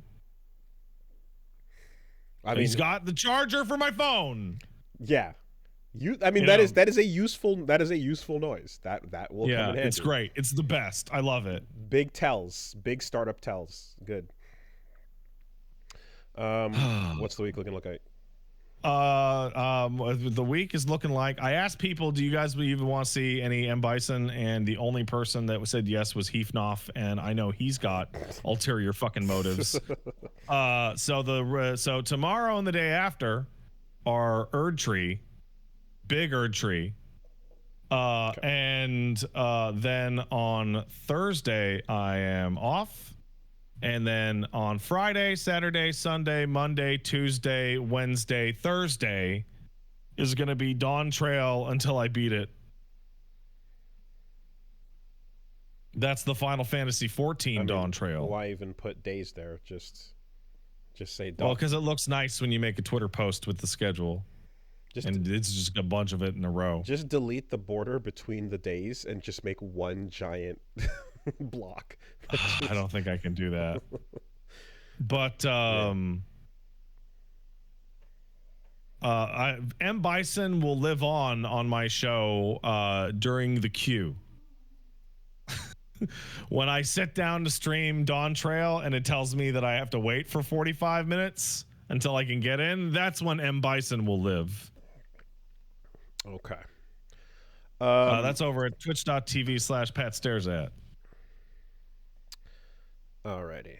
You know what? Actually, let's quick word from our sponsors, and then I love sponsors. I'll get into my stuff. This week, the podcast is sponsored by Shopify. Cha-ching is the sound of a sale if you're using one of them old school registers, which my dad had one of those, and it was like, what? Why? Where? What storefront are you gonna type into a thing and have it actually go? Like, that's crazy. People were using. Anyway, I don't know. It must have been some kind of novelty bit, but regardless, Shopify is the all-in-one global commerce platform that's going to help you at every stage of your business. So in particular with us, podcasting and playing Let's Plays and streaming games is one thing. And eventually, slowly but surely, you figure out how to get a camera pointing at the TV. And then you're like, oh, I can't put my head in front of it. And then like, all right, let's put one of these microphones that is basically a glorified cell phone on the table, and you stick the two together, and bam, now that's going. But then how do you actually get the rest of your merch going? You want to get a t-shirt made, you want to do any kind of little thing that you want to sell and get to people that live anywhere on the planet. It's hard to do. So Shopify helps you with that. They can help with all your needs as you make your first sale till you scale up to your millionth sale, whatever the size of your business. They've got an award-winning platform to help you with support for every step of the way. They're powering 10% of all e-commerce in the U.S., including Allbirds, Rothy's, Brooklyn, and millions of other entrepreneurs of every size across 175 countries. And yeah, they can help as well with your checkout conversion with 36% better on average rate compared to other platforms. So check them out if you're getting into scaling up whatever you're trying to sell and figure out as your business grows. Consider using Shopify. You can sign up for a $1 per month trial at shopify.com/superbeast, all lowercase. Go to shopify.com/superbeast now to grow your business, no matter what stage you're in. Shopify.com/superbeast. Thank you, Shopify. Thanks, Shopify. All right. So first things first. For me, next week, I am going to be in Greece. Oh my God! So what kind of Greece? Pig grease. Just gonna roll it all up and then start wrestling, oil wrestling. Opa. Yeah, no, not quite. No, I'm getting in there. I will be traveling to Elleniki. I'm gonna get my practice speaking my Elleniki, actually, rather. What little I can remember. I took a class in college. It was a million years ago, but I'm gonna be over there. If you are in Greece, in the Athens area, and would like to meet up and hang out and maybe get some games of Tekken or something, it turns out there's going to be a Tekken World Tour Dojo event happening the day I land, which is Sunday, June 30th. So it's the Gamers Lounge Hype Festival is what it's called. And yeah, I'm going to tweet this out as well, but it's going to be, yes, Sunday, June 30th in Piraeus Sky, Ermou, Athena, 10553 in Greece. So I'll be hanging out there. I know there's an entrance as well, so if you want to meet up out front, we can do that. And then anybody who wants to come in and get some games, you can get a ticket, and then we're going to head over and see what the Greek Tekken scene is like. Also, thanks to some folks, I got some suggestions about some good places to go eat and check stuff out as well. But yeah, that's going to be in Athens on Sunday. So beyond that, no podcast next week. Mm-hmm. And yeah, as far as this last week went, right, so it talked about some Punch Planet, or rather Elden Ring. Beyond that, Punch Planet, went back to that for a bit. That was the cool synthwave fighting game that is, it just got a big balance update, and that's still coming along. Not at 1.0, you know, yet. And it's because it's still got 2 characters I think they're working on. So they're still probably waiting for that full roster to release it on consoles and across everything. There's probably going to be a big full launch at some point on everything. But for anyone keeping track or tabs on that game, it's pretty cool. There's a lot of new systems in place, and it's still just it's visually awesome. The gameplay is very simple, and it's very just like, yeah, this is just Street Fighter, and then we're building off of that in a lot of ways. It's a very just traditional and good fighting game, you know? Kind of reminds me of like a little bit of KI in some ways, in just sort of, or at least in terms of just some of the basis of how you the way some of the characters work in terms of like the amount of moves and options they have. There's a lot of things that are grounded, and combos and stuff can get wild and nuts, but for the most part, you're looking at a game that almost is basically filling in the spot that City of the Wolves does, you know, like a Street Fighter like in rhythm and in intensity. So that's cool. And yeah, I went back to Tekken 8 for a little bit just to, you know, be able to touch buttons, not embarrass myself too hard. And yeah, those games are, I mean, just the pinnacle of great. You feel comfortable with your character. That's cool. You have no idea what you're fighting against or what anybody else is going to be doing. because good luck, they have too many things for you to memorize. You know, like every single round of. I'm just gonna do what I'm gonna do. I'm just gonna hit my buttons. Yeah, and you can get away with it until you can't, and once they start doing shit to you, and I'm like, oh, okay, which way am I? Okay, when do I have to stop blocking? Okay, wait, Let me hit my button. Let me try to sidestep here. Nope, can't sidestep. Okay, and there's these little moments of just like, oh man, defense in Tekken is always like, oh, it's a rude reminder. It's a rude, cruel reminder of like not playing this hurts more than not playing other fighters, because at the end of the day, you know, the kit you're gonna have to deal with in a Street Fighter game is, you know, maybe like 8 normals and a couple of specials, you know, 3-4 specials you can deal with. And Tekken is just gonna be like a bunch of shit, a bunch of stance based shit, a bunch of shit that changes when they're in heat. And sometimes the solutions are not just like, is this low? Is this high? Is it a mid, or is it a throw break? Is it 1 or 2?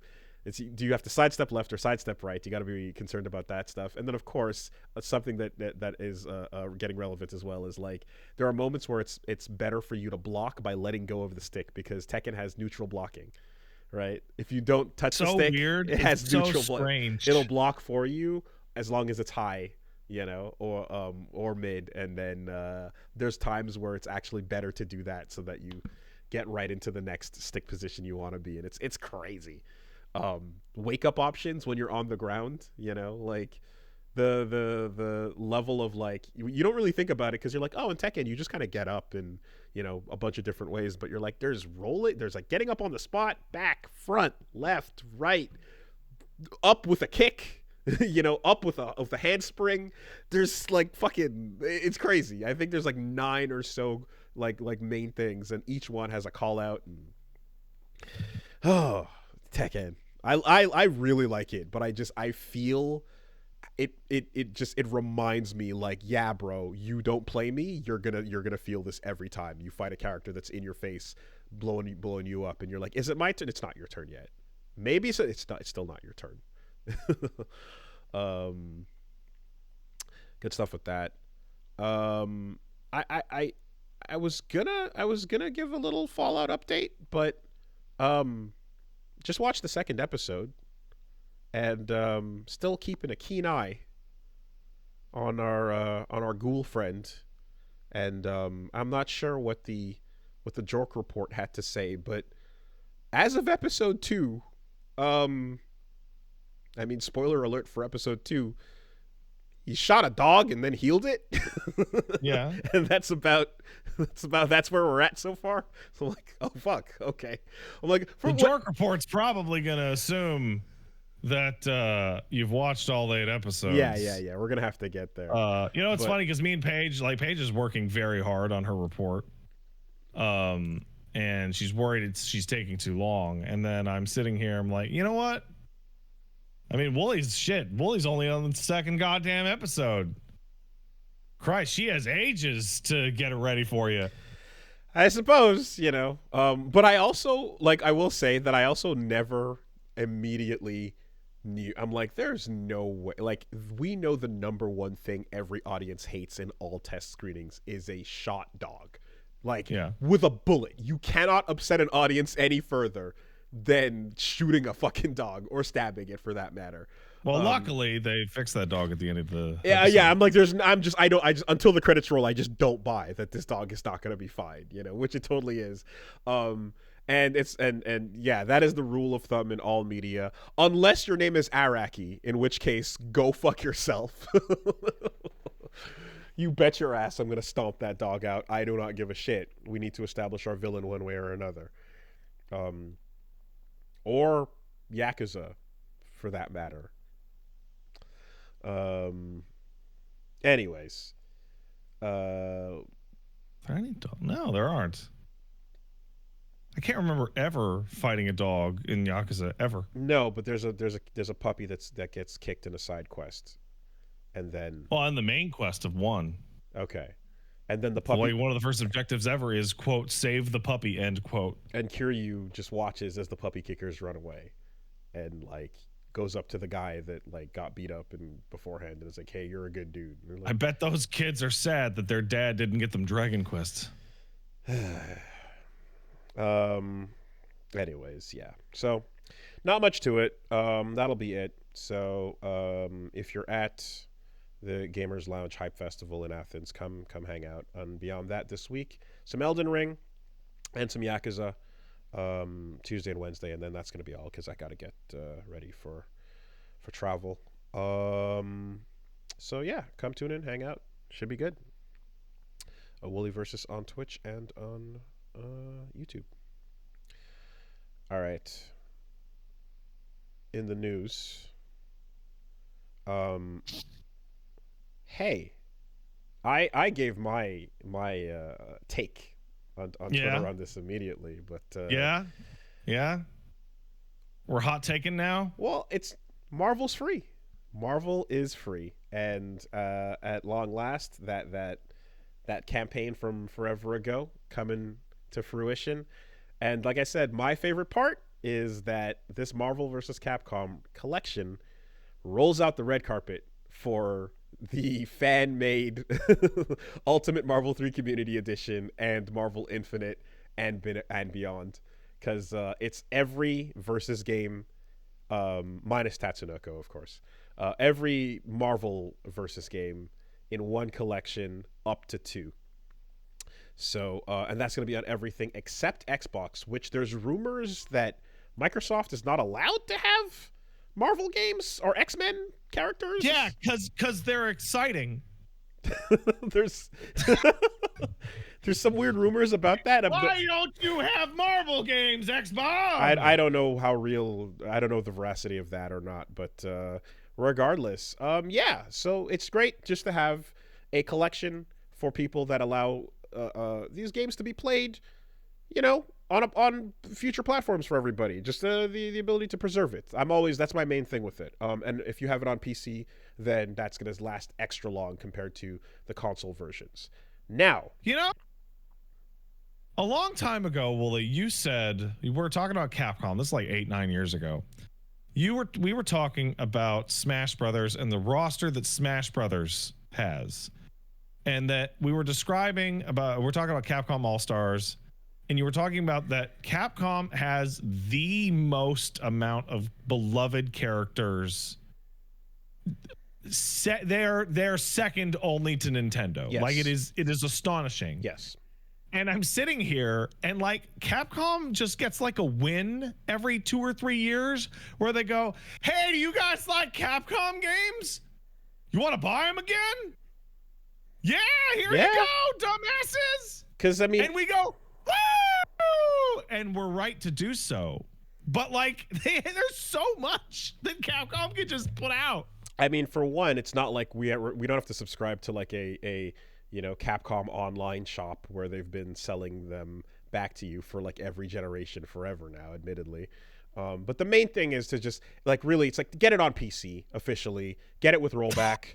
Get it in some form that will allow people, however many years from now, to still be able to play these games. And it's awesome to be able to do that in this context. I'm glad that is there, and that it also is positive signs about, hey, Marvel is signing the papers and down with the idea of putting out at least older games right now.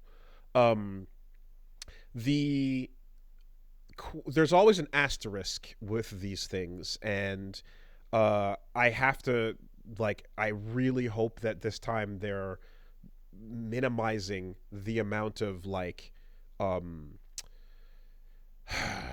emulation based issues that can get in the way of this being a fully received product, because essentially the last collection had some lag issues that, like, the versions were fine because they're running just the arcade thing. It's not a weird port. It's not a weird edited version or update or anything. It's just the arcade thing running. It even has dip switches and the boot screen and the press insert coin. Like all of that is there, right? You see the Q Sound logo, in some cases, so that's legit.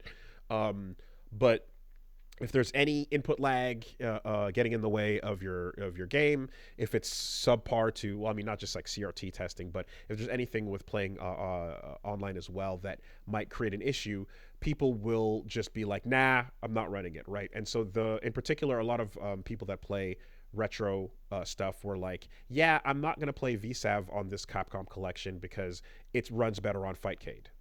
ST players are like, I'm still going to just run it on Fightcade. And like, if this version creates any kind of like reason for people who are really into these games, it has to be to perfect. not use it, then that sucks, because it's like, well, now you're preserving it and making it so that it's good, so that people who are interested in these can come and check them out.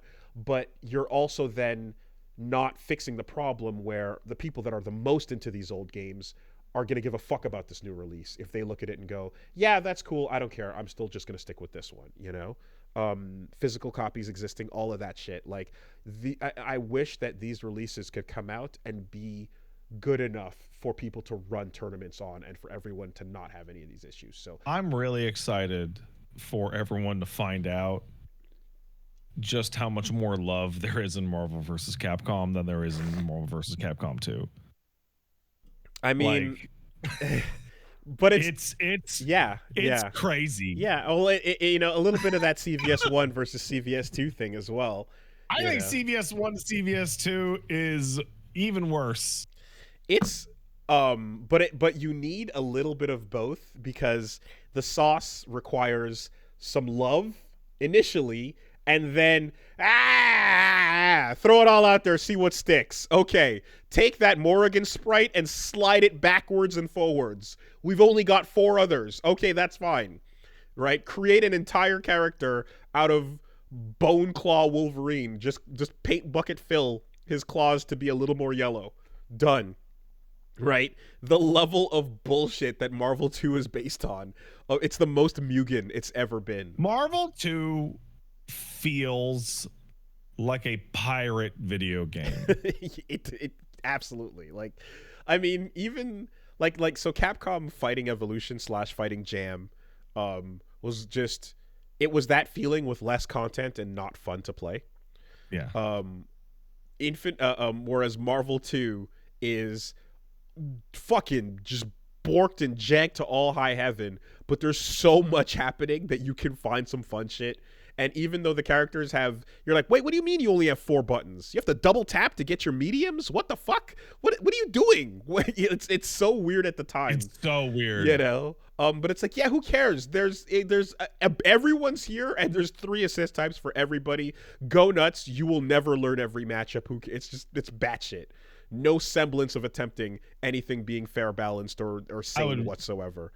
I would really like it if after this collection they decided to do the Ultimate Marvel 3 and give it the netcode that Infinite has, so that people can play Marvel 3 with that good internet.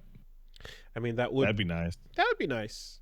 But I continue to be extraordinarily excited for Marvel 3 with Nero and Cyclops and Rashid. But you have to be able to play it against other people. Yeah. So I'm not sure how the netcode tests have worked, but there is a possibility that if you're both running identical builds and like you select the same things, like I'm not sure if online works or not. Like I don't know if it has to be parsec. There's I'd have to hear from I guess like Wistful Hopes or something about like whether or not that's going to be the case. But as far as I know, the there's always parsec as a bottom line if nothing allows it to connect. Mm-hmm. But if you can connect, it'd be super dope. So is this opening up the door for goddamn Marvel 4?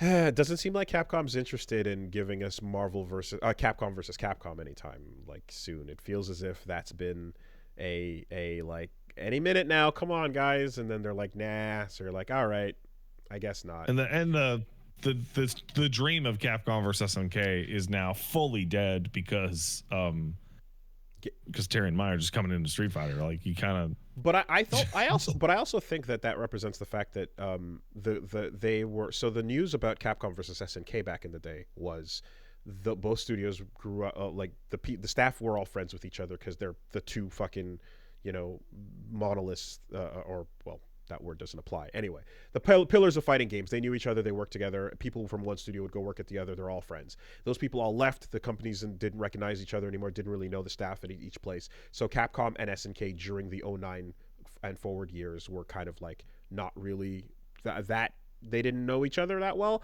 and it seems as if like that bridge has been built again. So if anything, negotiations and discussions about possible collaboration can happen now, whereas like it kind of wasn't in the set in after Street Fighter 4 brought fighting games back, you know. With Marvel, it's possible, but I feel like it would be really hard to make the game real good because of Marvel. I think that like there's a high likelihood that an infinite type situation might occur again where you're like, God damn it, you had the chance to, you know, not have all these mistakes, but then like the roster influence and the budget limitations and the rush and the fact that, you know, they'd probably want to fit it into their, you know, Marvel game release cycle in some way instead of giving it its own fucking space and time to breathe. There's a lot that'll ruin it there. Disney involved with a lot of it, you know, like I don't know that like it can happen with a hands-off approach given how everything Marvel runs is now, you know. So I don't know, man. I'm still kind of in a place where I would love a Capcom versus Capcom instead, you know. But there is a real fucking hype that exists when people are like, ah, shit, it's Cyclops and Ryu dapping it up. Let's go, boy. What's good? But you in there, though. But you in there, you know? Like, every one of the, like, Dipod doing it, and I retweeted as well, like, every version of that handshake getting updated, because the original sterile Marvel versus Capcom, that, like, or X-Men versus Street Fighter with the, hello, yes, how do you do, Ryu? Yes, Cyclops, nice to meet you, Scott, hello.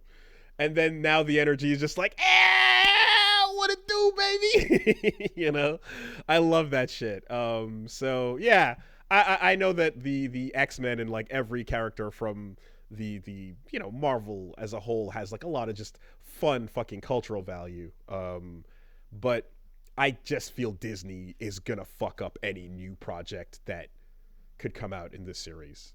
I don't have the faith. They should do it though. Like, I agree with every single thing that you just said, and my gut still says they should do it though. It would be cool. Because you know, like you just you might get this thing that's like, well, why not make it have like this ongoing roster that's like, you know, whatever the run of the most recent comic or whatever the latest movie is, we can just push those characters to the forefront. You know what? You're completely right. They should have signed this deal this week, and then they should say, hey, what's really hot out of Marvel right now? Oh, X-Men 97? Cool. Let's put those characters into a Capcom fighting game. Great. Done. But also, you get, like, no time or money to make it proper and to give them at least $4, you know. Yeah, that I'm about to say like, something let's call in as fuck. Let's call in Dimps, let's call in Aiding, let's call in Namco, let's call it, you know what I mean, just get some homies on the job to make this thing look or play like it should. And let's be real too, like I think they should do a good job. Yeah but to surpass 3, right, is what the expectations are. Marvel 4 needs to surpass 3. And okay, here you go. You ready? You ready for this? Super duper ultimate Marvel 3. Just throw 10 more characters in there. Throw 12 more in. Yeah, fuck it. Do it. Kill the community edition. Yeah, just fuck that shit. We'll do yeah. I don't hate it. I don't hate it at all. Roll back, run it. That's fine. Put out Marvel Infinite +1. Literally call it Infinite +1. And put that filter that person's working on in there, and you're done. I don't hate it at all. Like, you know, the prospect of just that playable now with some new shit. Sure. Put out X-Men Children of the Atom 2. Oh, fuck it. Marvel Superheroes 2 would have always been an exciting one. In particular, yeah. But I think the game that would be like the best chance of being really good and hype would be one that is not tethered to whatever Disney's trying to do there. You know, I imagine Tatsunoko was like, I don't fucking know. Like, I imagine Tatsunoko's like, yeah, here's Yatterman and Karas, do some shit. I don't know, you know. I don't see them floating too heavily over that game and being too overly concerned about it. But either way, this collection is going to be here, and that's dope. That's dope. A bunch of shit in there. Yeah. You know, so obviously that involves X-Men Children of the Atom, which if you have only seen the Marvel vs. Capcom games, like as of like MVC 1 or 2, go back and play Children of the Atom. It's good. Not only is it good, but you also will get to appreciate the full quality of those sprites because they have way more frames of animation. Everything is way more detailed and lively than the versions you got over the years. As they added more and more to... is that X-Men Children of the Atom is the best looking out of all of those games. Yeah, it's crazy. Like as they added more and more characters and more to these games, they had to reduce the fidelity of the character sprites and stuff, and like they basically Wolverine is such a great example of like, go look at his idle animation and his idle animation is incredible. He's kind of in Marvel 2 and stuff, he's just kind of like there like that with the claws. And Children of the Atom, he's got the full jig going and he's moving around like it's crazy. Everyone looks so detailed, like even Cyclops, who just kind of stands there with his chest out, right? In all the later games, it's just like almost like a 2 or 3 frame standing and breathing pose. And like X-Men Children of the Atom, the chest expands and the full breathe is there. All of that stuff. It's so incredible. I forgot. I'm watching footage of it now. I forgot you jumped between different stages. Yeah. You had stage transitions. You had things where in Marvel superheroes, when Hulk does the ground wave and stuff, he actually picked up a tile of the stage you were on and threw it at you. It wasn't just generic rocks, right? Like it looked great. There's a lot of stuff. You had a Shumagorath a boneyard stage that kind of scrolled infinitely. It was this wild, like, you know, Lion King ass elephant graveyard that just was this experimental, super long, insane stage, you know. There's a lot to those games that's wild and different. And in the arcade version specifically, you get the weird half game that is Marvel versus Street Fighter, because it was X-Men Street Fighter and then Marvel Street Fighter and then Marvel Capcom. So Marvel versus Street Fighter is like, yeah, a weird one of like the Marvel versus, like, essentially, you know, before they added Mega Man and Captain Commando and Strider and stuff, they kind of just had the cast of Street Fighter and then like all the Marvel superheroes characters, and then like Norimaru, which is this Japanese comedian who got a full playable character for some reason that like has a weird bag of like goofball. He's basically like an Animaniac kind of character, you know. And Cyber Akuma, you know, with the full on robot arm and like Kano Eye and all that wild shit. So it's just, yeah, it's a weird, crazy history to go back to and see all that stuff. And of course, you can trace the purest friendship that is Peter Parker and Morrigan from day one. Always hanging out on the box arts, always posing together in the they're friends. Yeah, posing together in the endings, and then win quotes like hope MJ doesn't mind me getting back home later tonight. Yeah, wholesome pure friendship. They're friends. Absolutely. Like Isabel and Doom Guy. It's good. Nothing untoward happening there.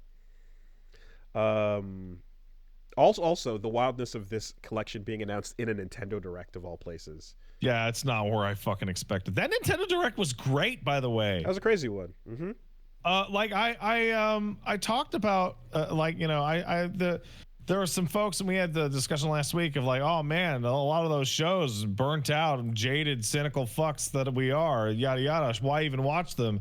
And then I watched that Nintendo Direct. I'm like, oh no, it was the shows that were bad. Actually, that Nintendo Direct was super exciting. I mean, but at the same time, like, what are the fucking odds you're gonna get Metroid Prime 4 news? Like, you know, that's one of those bingo. Apparently more likely than Silk Song news. Of course. That's one of those bingo card cross lists that like you would have fucking won on, because Metroid Prime 4 was also a game that was like no news, restarted development.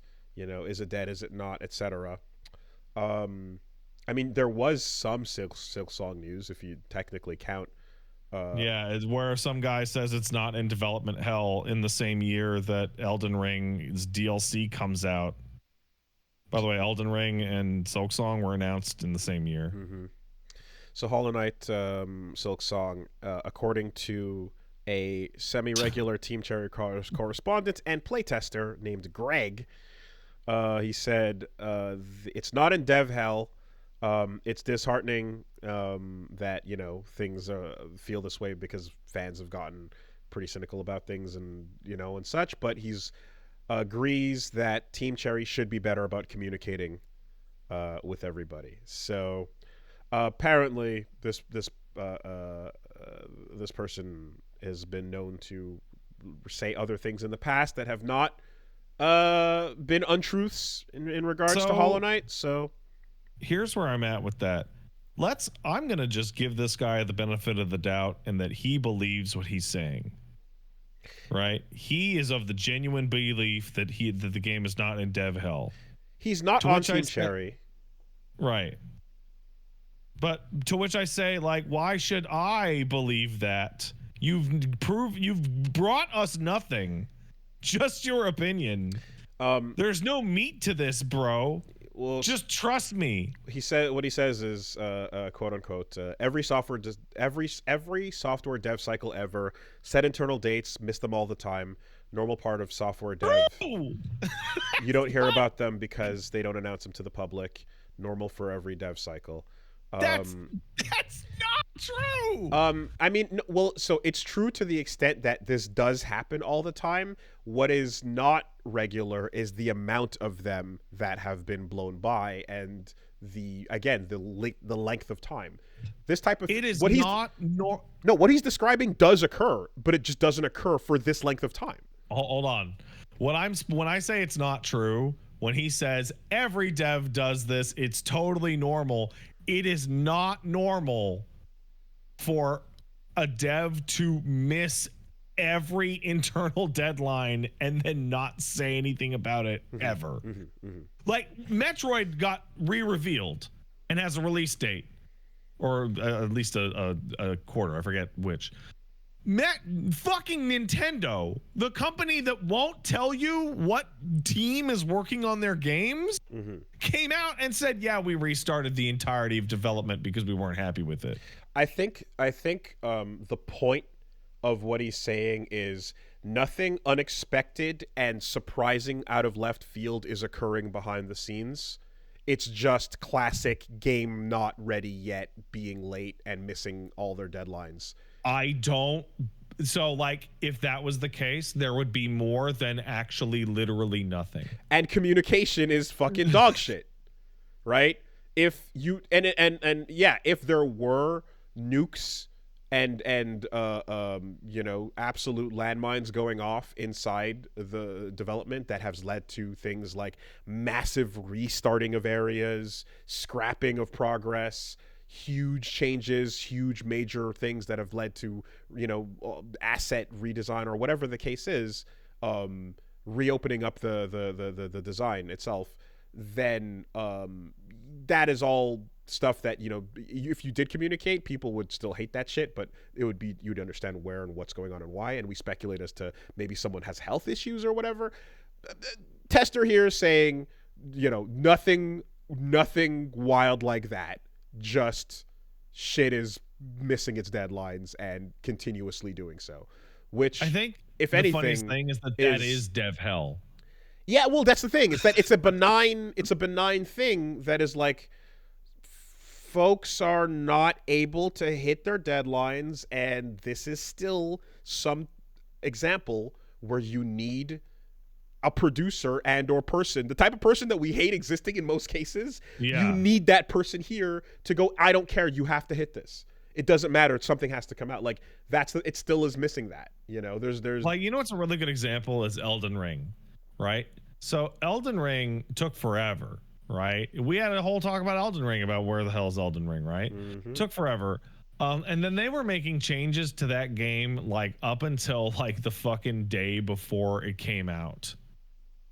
And then like a couple of months after it came out, they put out a patch that was like, hey, by the way, here's how you can see NPCs on the map. And it was like, oh, this was obviously supposed to be like the day one patch. Yeah. Right. But at some point, someone said, we have a release date. Fuck you. Put it out. It's good enough. And they were right. No one is there at Team Cherry to do that. No one is there to be like, no, do you know what? Don't add that next area. Actually, It's don't do it. I mean, I don't think anyone can argue that with like the idea that it's like, yeah, it's crazy that no one's talking, and that I don't think anyone can really wrap their head around why that's the case, because here he feels comfortable saying that much, like, yep, they should communicate more. Don't know why they don't. So like Silksong will probably release, and I bet you it is going to be extremely good. And there he goes. All right. Yeah. So that's what does happen, is if you wait a second and then eventually it there you go. Hey.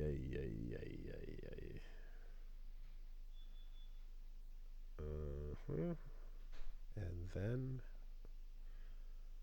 Silksong. Well, that's so strange.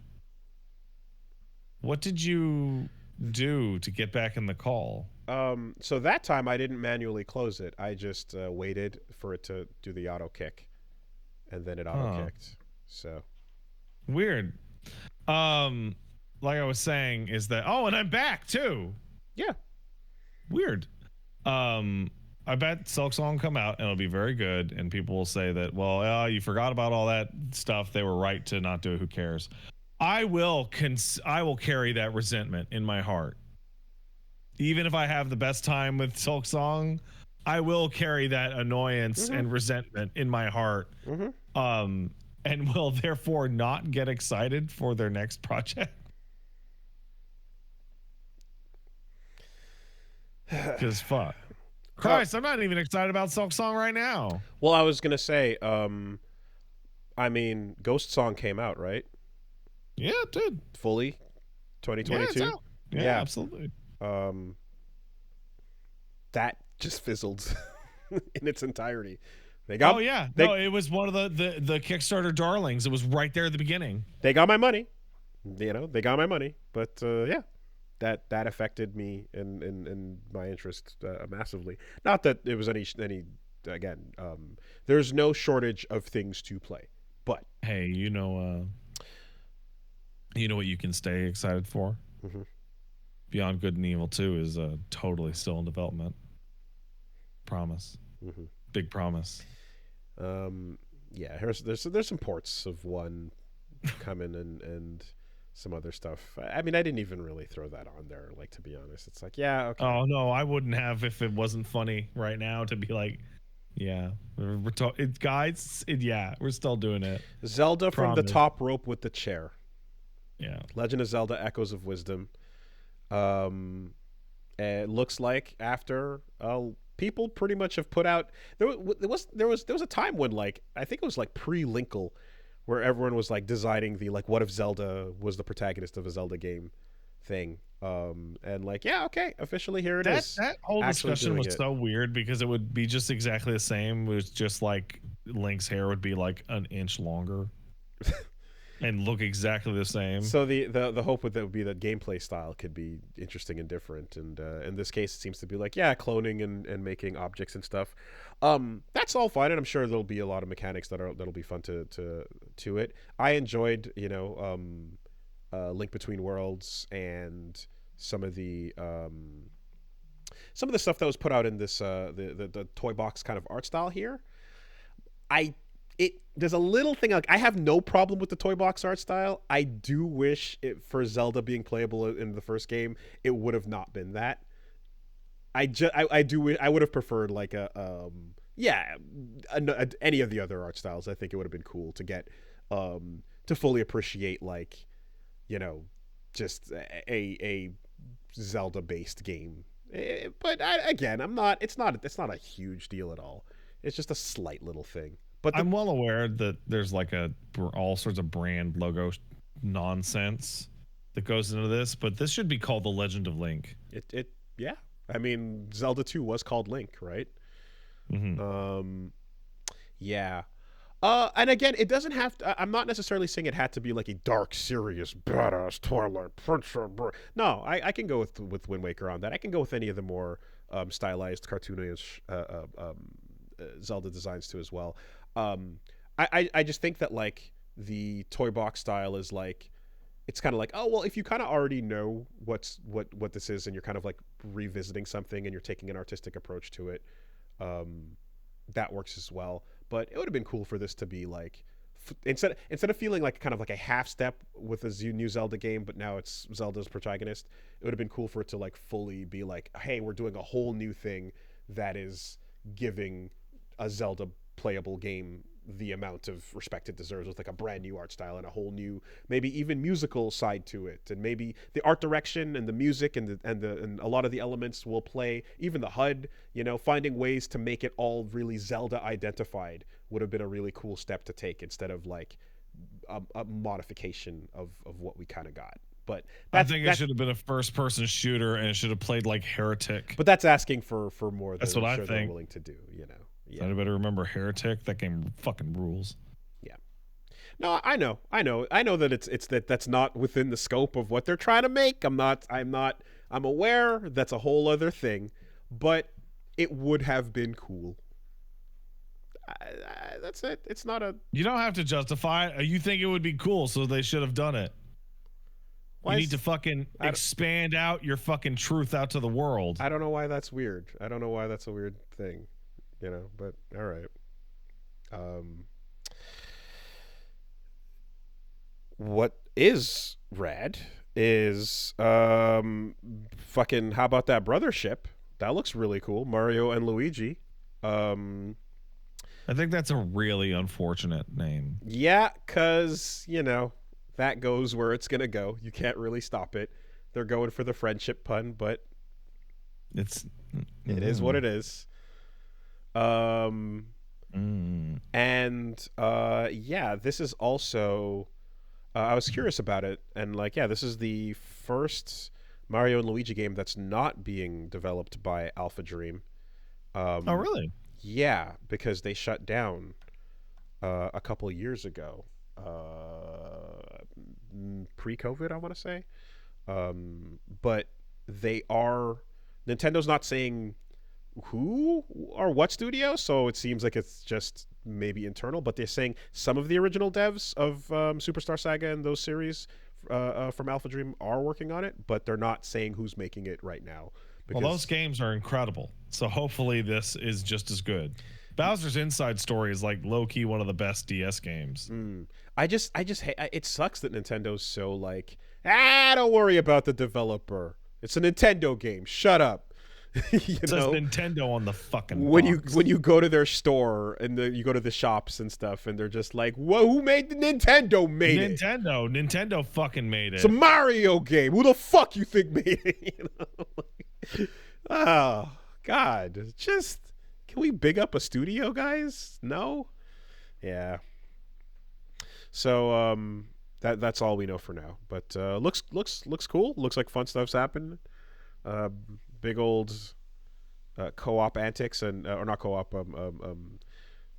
both characters like playing off dual tech antics. I love that. Just more dual tech moments, setting it up and dunking it down. Looks cool. This is the fucking franchise that, combined with Luigi's Mansion, told us that Luigi is just constantly pissing and shitting his fucking pants, and he's a total bitch. And the two Mario and Luigi, both mid-tier as heroes. However, when they're standing together, they can defeat Sephiroth. Absolutely. Is apparently. Also, they sound like what Italians sound like when they talk. Like it's real. They must have gotten like a specialist or like a They took the like opportunity. a translator. They took the opportunity to replace Charles Martinet with actual Italians. Yeah. Is that what you're saying? They cooked the pizza. Mm-hmm. And yeah, so they dropped a new Zelda, they dropped Brothership, they dropped Metroid Prime 4 Beyond. It's got that dude from fucking Hunters as the fucking villain. Silas, I think his name Hunters. was. That's crazy. Hey, looks great. Music sounds cool. Sounds like a Metroid Prime music. Can't wait. Hope that you don't need to do too much or any gyroing. Let's Here's hoping. let's cross fingers for no gyro. But beyond that, yeah, that's a Metroid Prime game. That's nothing to say about that except glad it's here. And there's also between that and Dread existing, it's like, oh shit, actually both Metroids exist. Yeah. What the fuck? What timeline have we entered where like Metroid is not double dead? Yeah. That is crazy. Donkey Kong Country Returns HD. Good. It would. It looks like more washed out. Maybe I'm crazy. I remember the original was really popped. Yeah, I'm not sure. Again, I think I just watched y'all playing it, but I never went back through it myself. Yeah, that was a thing. And it seems like as well, like, I guess following in the footsteps of Return to Dreamland, right? Like, this is another, like, oh, let's go grab a Wii exclusive and free it, Yeah. you know? So I don't know what other Wii exclusives are still trapped, but hopefully no, good trend, you know? I don't mind that. I was kind of expecting that final Xenoblade game.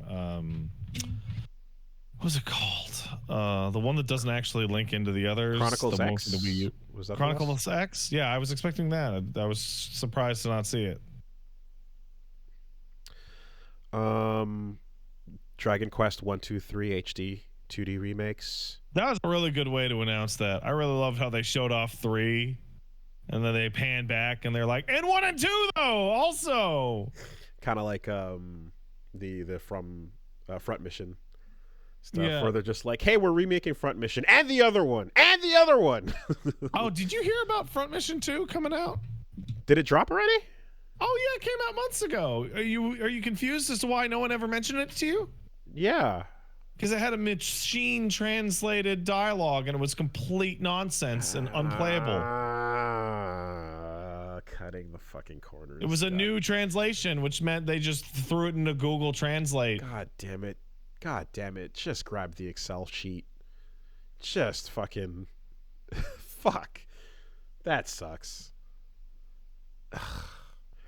And the worst part is that you know that there's like super accurate fan retranslations that are out there that like, Oh, we can't use those. No. That would be free. yeah, but it's almost like, yo, that's where you're almost Oh, I'm being told that the AI is also completely broken. awesome. That's great. Fuck. That's super. Okay. You're just fix this shit before you get to 3, please. Please, for the love of God. There's already an existing English translation for 3. Just don't fucking Just put 3 out there and just let me kick up the frame rate and resolution and don't change anything else. Don't fuck it up, man. Like, just don't do anything. Get all this stupid shit out of the way before you get to 3. That sucks. Okay. Speaking of localization, you know what is getting localized properly? Fucking Ace Attorney Investigations 2. All that Edgeworth. All the edge. Dude. Get your worth. So I only played the first Ace Attorney Investigations because it was in English. It's incredible. It's fantastic. And 2 is apparently like up there for the best of those games in the series, and it just never came out. So, okay, what is it that I'm seeing when it looks like you're side-scrolling? You are. Okay, so there's actually like walking around and not just. So in the investigation sections in your typical Phoenix Wright game, you're in first person and you just go from screen to screen. In Ace Attorney Investigations, you can move your little Edgeworth around. You're still screen locked, but you walk around the crime scene. Oh, it's the same thing. It's just a different view. Okay. Gotcha. I was like, are you fucking jumping over, like, like jumping over bicycles and landing on people's heads and gathering the evidence? Okay. The bummer here is that this came out alongside Apollo Justice. And Apollo Justice is not that good. It's like fine. But the investigations games, which are the spin-offs, are excellent, but they didn't sell as well as Apollo Justice because that one is the one that's just like the old games. That's such a shame because I'm like, from the outside, it always is like, oh, that kid looks cool. He looks like the little Nero, trying to do it. His cases just don't have the juice. And then the two Edgeworths that he's got, which are those brothers, they look so sick. So I'm like, they do. Absolutely. So I'm like, oh man, design wise, like this new generation is killing it. That's a bummer. I love the way he looks and I love the way they look. New Mario Party Jamboree. Just fucking keep throwing more boards in there. Just it's a platform. Every time I see Mario Party and I think about how much I don't care about Mario Party, I think about someone putting up like Nintendo Switch sales figures and like Call of Duty next to them. It's like, maybe if we spend $400 billion, we can sell as well as the 11th best Mario Party game. Right? Like it. So I would not be surprised if at some point, if they haven't already tried this, like with the whole 99 series going, with fucking Tetris 99, Zelda 99, F-Zero 99, etc., Mario Party 99, where you just get 25 people all on one team. Or like you can make a board with 99 people running around on it, or which is or you can do the like all giant group of people controlling one thing. But I'm surprised we haven't gotten some kind of crazy version of that. This has They're doing that. Well, this has 20 players, right? Yeah. Yeah. No. Oh, is it not enough for you? No. I'm riffing off of the fact that yes, they announced a 20-player version of it, and I was like, oh man, they did 99-player fucking battle royale versions of the other crazy things, Yeah, absolute madness. And then I don't know if there's anything else there that caught your attention, but they're getting Stray. A cat game's a good game. That's cool. That Memories in Orbit thing looked like a cool little stylish platform. Man, thing. I don't even remember that. Luigi's Mansion 2 HD. That's fine. Darkest Dungeon 2. Shout outs to that. But did the Darkest Dungeon 1 mode for that come out yet? I don't think so. I don't think so. No, it didn't. Which it's not exactly, but it basically but it minimizes karting around. So so that's it. Okay, beyond that, the dev of Slay the Princess tells players to pirate the game instead of just watching playthroughs. That's baller. That's baller as fuck. That's crazy shit. And it's awesome as hell. Yeah, and the sentiment is based on the fact that Markiplier started a playthrough of it, and Black Tabby Games, the official account, basically came out to say, it's cool and his playthrough is awesome. For folks that are tuning in to watch Markiplier Slay the Princess, if you haven't played it on your own yet, the best viewing experience will be if you watch it after you play it. It's wildly reactive to your choices. Every playthrough is very personalized. You should watch the Markiplier Let's Play. The first episode was really good, but there's a summer sale now. If you want to wait for discount If you don't want to, if you want to wait for a discount, pirate it first. If you can't afford the game in general, pirate it. No skin off our back. You can always buy a copy later if you think it was worth your money, and then watch Mr. Plier. So, the idea there being experience it yourself so that you can get the full reactive journey there, and then check out the Let's Play after. Which, that makes perfect sense, and I think that's dope. There's some games are really like. I do feel like you if you are gonna rob yourself of your experience of like something that reactive to your choices and going through the narrative journey in that. I fully agree with that. That's a pretty cool thing of them to say. Plus, I'm reminded of one Hakita who spoke about who tweeted out at some point before that, support indies if you can, but culture shouldn't exist only for those who can't afford it. If Ultra Kill wouldn't exist if I hadn't had easy access to movies, music, and games growing up. If you don't have money, you can support via word of mouth. And this was in response to somebody putting out a video going, I love pirating indie games. So... yeah, they're doing so. So people who do that out of spite, I'm of the belief they probably don't actually even pirate the game they're talking about. That's just, maybe they'll just download it just to do it and then be like, that person was just content farming and being a dick. But like, the looking to get big goal because you get paid on Rage Twitter, of course. But the response though was fucking ace by Hakita. So. I mean, if I had not pirated Yakuza 1, I would not have been able to save Yakuza 5.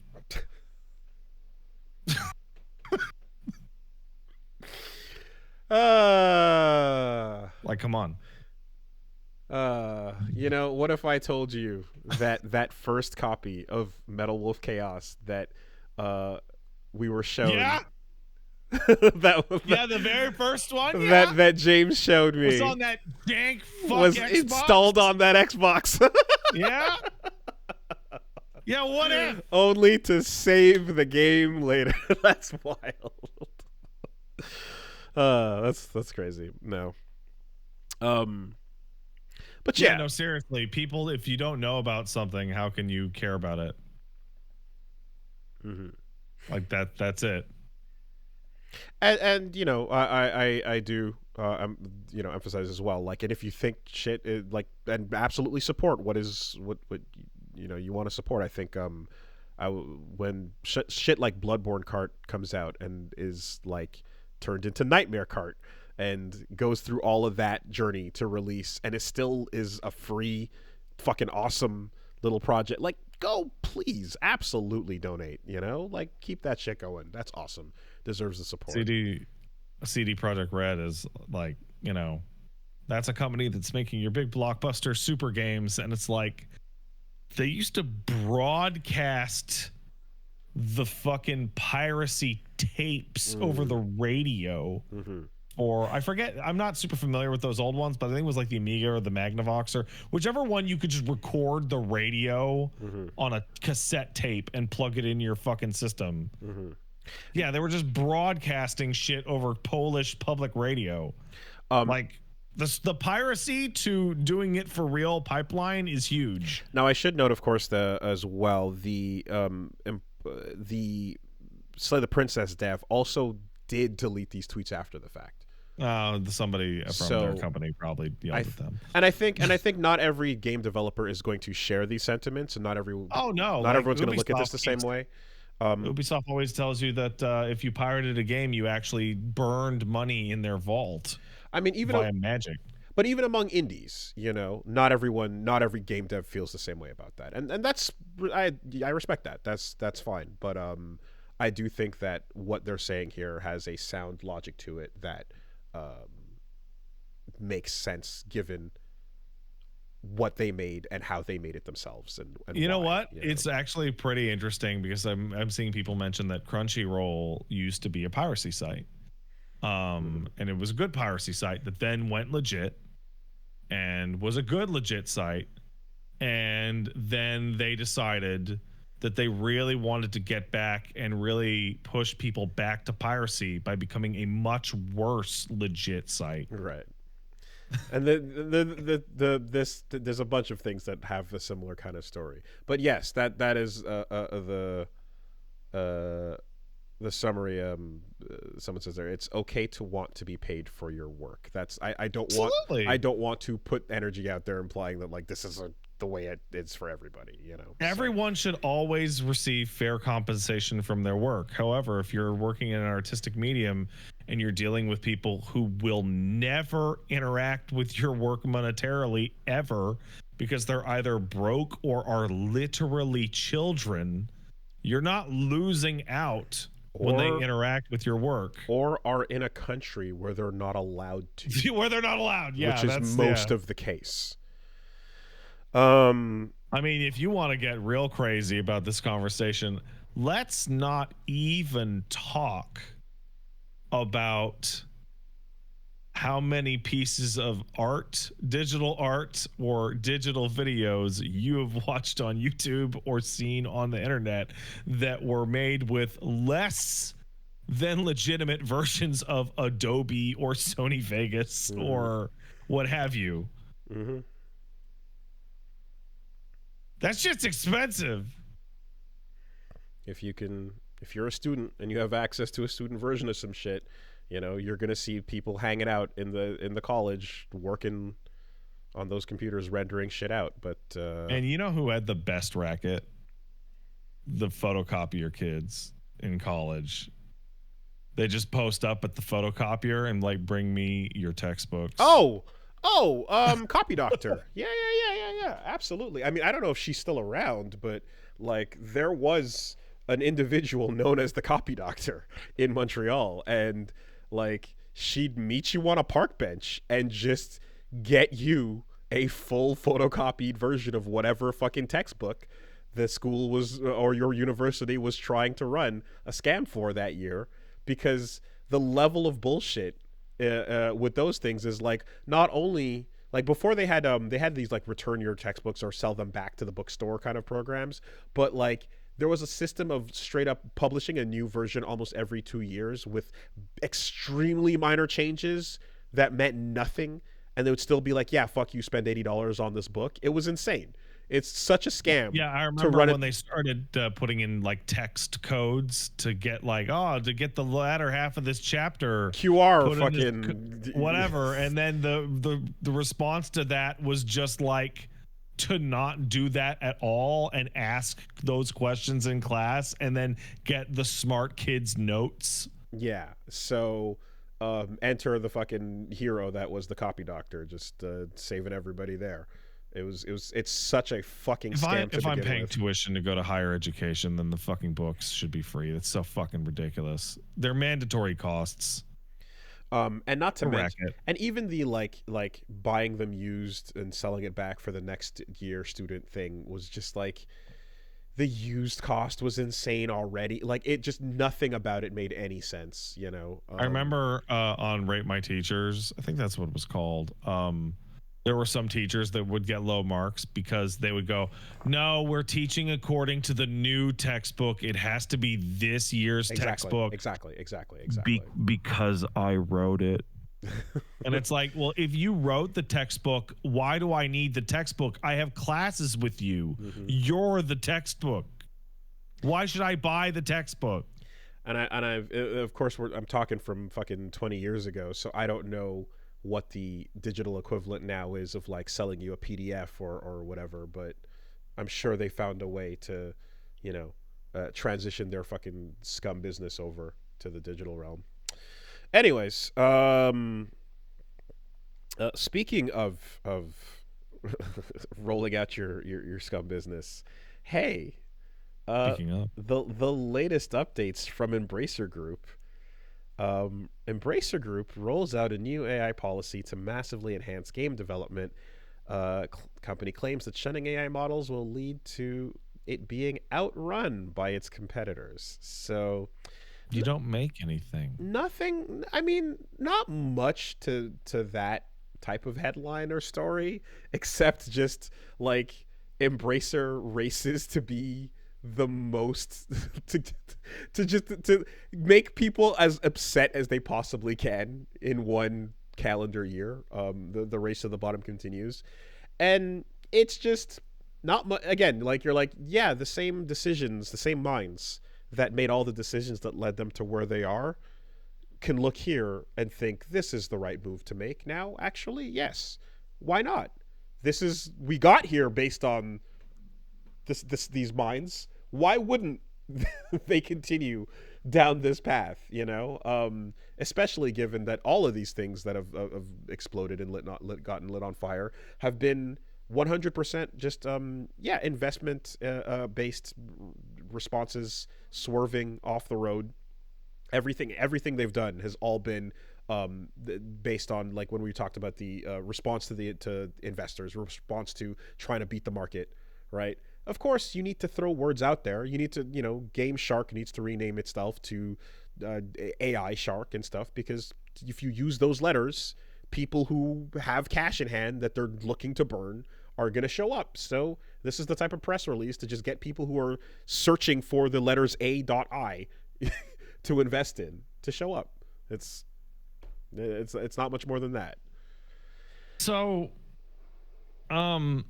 there's two things that bring to mind when I think about AI and game development. The first of which is that there's a new horrible AI trend, particularly on TikTok, where they're using the AI video machines to finish classic memes or interrupt classic memes.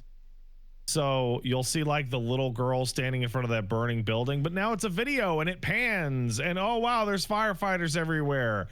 And they're all like, I haven't seen any of that shit. Nightmare. Of course they soup. Not they. Of course they are. That, like, and like some of the people going like, "Wow, AI."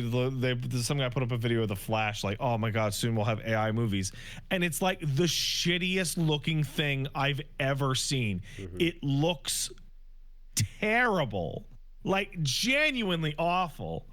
Like it will never be of commercial use ever. No, no. I guarantee you. See, that's the thing is right now. I think, I think someone is jerking off at the idea of like coming up with the one that's going to pull the wool over everyone's eyes. That they won't know until the last second and go, ha ha! You too late. You already praised it. Good luck. You're looking at like a science that is like designed to fuck with like a core human reaction, which is the uncanny valley, right? Mm-hmm, like it's very powerful. But the reason why I say like background people, etc. But it's coming. It's, make no mistake, what I just described is absolutely coming. So that's already happened. It happened back in like the 60s and 70s, but it wasn't AI. I remember watching a little bit of a documentary about old Disney film and about the style of animation back in the day. Mm-hmm. And the idea of the tracing for some of those old Disney movies came up. So you're familiar that some of the events in some of the old Disney dancing animals, Peter Pan. Not Peter Pan, Robin Hood. And then they were traced. Mm-hmm. Like there's stuff that's in like, I think Cinderella, that's in the Jungle Book and shit like that, right? Mm-hmm. And like some Cinderella, Snow White stuff, just like they're literally traced off of old Disney prints. Yeah. And one of the animators that was so I'm seeing so many people in the chat go, no, rotoscoping. I'm like, I'm not talking about rotoscoping is on top of real animation footage. On top of live action footage. I'm talking about literally going to an older Disney movie and tracing over the existing animation and just changing the characters. Yeah, rotoscoping is Linklater or like Yuri on Ice. Right. It's very different. So this animator is talking about the suits come down and they go, we want you to trace over this, and this, and we'll save a bunch of money. And he responds with, that's not going to save any money at all. And they go, no, just recycle it. Just use it again. It'll save money. And he describes in detail that getting the trace right is actually way harder than just animating the whole thing from scratch. And it actually took way longer to reuse the old animation than it would have to have had the team just draw new shit entirely. and the suits got super pissed, and then that stopped happening because they were just convinced. They were absolutely convinced that if we just reuse the old shit, it'll go way faster and it'll be way cheaper. And that's what we're seeing with AI. Anybody who does AI generated shit has to go and course correct it because it comes out all fucked up and you have to fix it. The only things that it's useful for in terms of image generation is the texture shit, like for FF9 and Resident Evil 2, where you have like a low def image and you just need to clean it up a bit. And then you go in afterwards and manually fix all that shit. Moguri mod, and etc. Yeah. No, that's essentially, that's it. So yeah, they're describing these implementations of generative and predictive that's not generative. My mistake. That's inferential. See, this is complicated. Okay, because there's generative, there's predictive. You know what sucks is that the behavior of your dudes in a video game is neither of those things. And Google being able to tell you what to search for and 4 different types of putting an image on the screen are all called AI, and they're all completely different technologies. Okay, if you want to talk about like that, the CPU in a fighting game or in a Souls game being smarter and harder to fight, that's just behavior trees, right? Yeah. That's artificial intelligence. Right. You're talking, so AI in that context is that doesn't apply to the same thing anymore. You got to use the right terminology now because, and generative is, again, compiling a bunch of shit and trying to, put it all together into one of the images, etc. Predictive being based on past input, trying to anticipate a new thing. But for behavior this behavior trees is probably going to need to be the word that we use for that stuff. If you're talking about a computer that will try to fucking shut you down and bully you in the corner, etc. But you can't use the words anymore. CPU always meant something else to you, to be fair. Anyway, good job, Embracer. Keep it up. Good stuff. Good job, guys. Will Embracer ever put out even one game? I mean, the goal is to just keep using the buzzwords to generate outside interest. You don't actually have to. If you just keep generating that interest, you can fly on that. You can watch the numbers go up based on the other guys you pulled in. It doesn't matter what you put out and if you do, or where those licenses go, what the IPs are up to, or why. None of that actually matters. Vibes, bro. I don't know about the vibes. I don't like vibes. Embracer dude just being like, I'm not fucking leaving. I'm not fucking leaving. Yeah, I hadn't seen Wolf of Wall Street, but I still remember people coming out after watching that and being like, man, that guy's so cool. I'm like, isn't that movie about how that guy fucking sucks? It's the worst. It's such a good movie. He's such an asshole. It's incredible. But but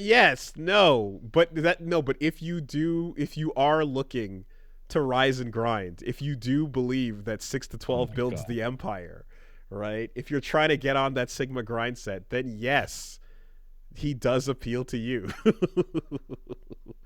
Just add it to the list of fucking posters on a guy's wall that you need to leave his apartment right now. It's fucking Scarface, fucking American Psycho, the Scarface, fucking Wolf of Wall Street. The Scarface to hip hop pipeline. Scarface is only a red flag in the context. The Scarface to hip hop pipeline is fucking wild. That's been there for a long ass time. Because everyone fancies themselves a hustler. Dude, Tyler Durden's so cool. Yeah, the Patrick Bateman one is like pretty, like Tyler Durden was up there, but like Patrick Bateman's probably the peak of just like wow, you really didn't get this shit at all, huh? Unironically based Patrick Bateman, yeah. Mm-hmm. Go read the book version and see if you still feel that way, mind you. They don't know how to read. Well, if you do know how to read, and you've been keeping up with My Hero Academia, apparently it's ending in 5 chapters. Apparently. I've heard that it's been dragging for multiple years. Huh. All I want to know if they approach anything like resembling the promise of the intro of like this is the story of how I became the greatest hero bit. Like, did they actually? Does it actually? Do they? You know? Do they actually get there? Because Oh my god, I just saw someone say Great Ninja War 2.0. Okay. Because the thing is that like even the last few people I knew that were keeping up are no longer keeping up. So I don't know anybody that's still keeping up. And I'm like, that's great. Oh man, isn't that like? I feel like that's one of the best metrics for caring about something. Is hey, is Naruto Steve still reading Naruto? No. Ooh. What a bummer, man. What a bummer. Yeah. Well, anyway. I mean, hey, whatever. You please await Academia Boruto, you know, or whatever comes next. Oh, it's gonna happen. I mean, when you consider the fact that like a lot of, for the longest while, like if you have a hit fucking Shonen Jump book, you are now a team of people that are employed indefinitely until you decide to do something stupid like, I don't know, end the story. But why would you do that? Why would you end your job? You know, would you want a satisfying conclusion to your job? And I want to do a new thing. Yeah, well, my new thing is called the Rent. How about that? There's a new Rent every month. Shut up. It's one of those things. Like, first of all, not everyone can be Oda or Toriyama, right? Just like, nah, we're just gonna keep going. Fuck it.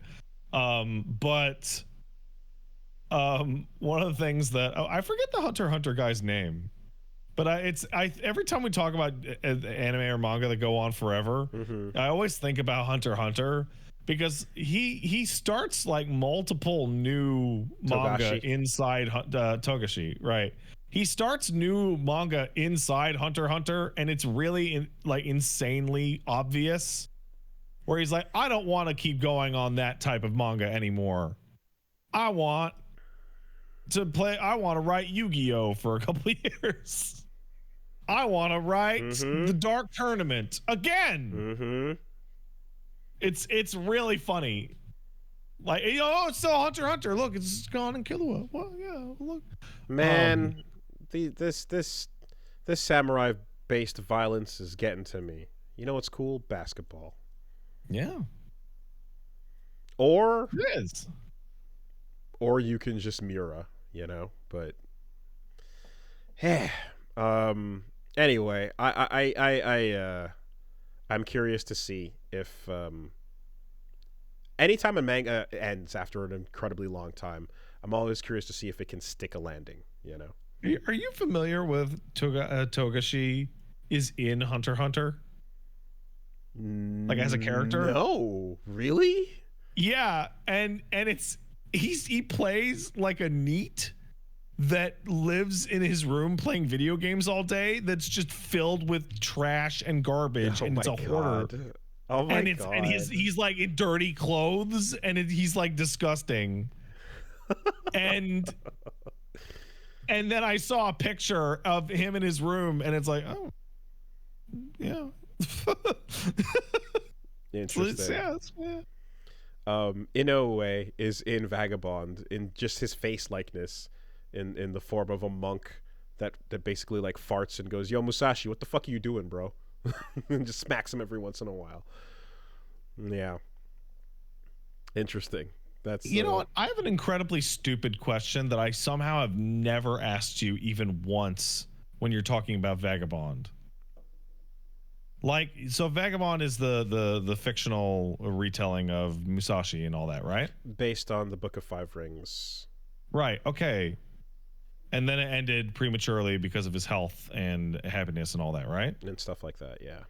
But like that shit happened, so it really, you didn't need an ending. You just go read up what happened on Wikipedia. You can go read the Book of Five Rings, and then you can also read one of the accounts that this material is based on to find out about the rest of Musashi's life. and everything that left off from where Kokura started, you can go do that, yes. But it's not so much the events as it is how they're told in that series. And basically, reading the bullet points, I don't really, that doesn't mean as much as like the way he tells it. It's a very like, this is one of the largest, most strong examples to me of like, it's the journey, not the destination. Like Vagabond is the definition of that to me. You know, it's one of those. The only thing I can think of that it reminds me of is I had rewatched Ippo because it's awesome, and then I was like, you know what, I should get to watching Ippo. Start reading Ippo because it's great. And then I hit this moment where I'm like, hey, internet, is he boxing again? Nah. And I would just ask that every like 2 years until I stopped, and then just gave up on reading Ippo. And like someone in the chat says no, all right, fuck it. Don't care. Yeah, I mean, again, it all depends on you know, what you're drawn to and what you're looking for.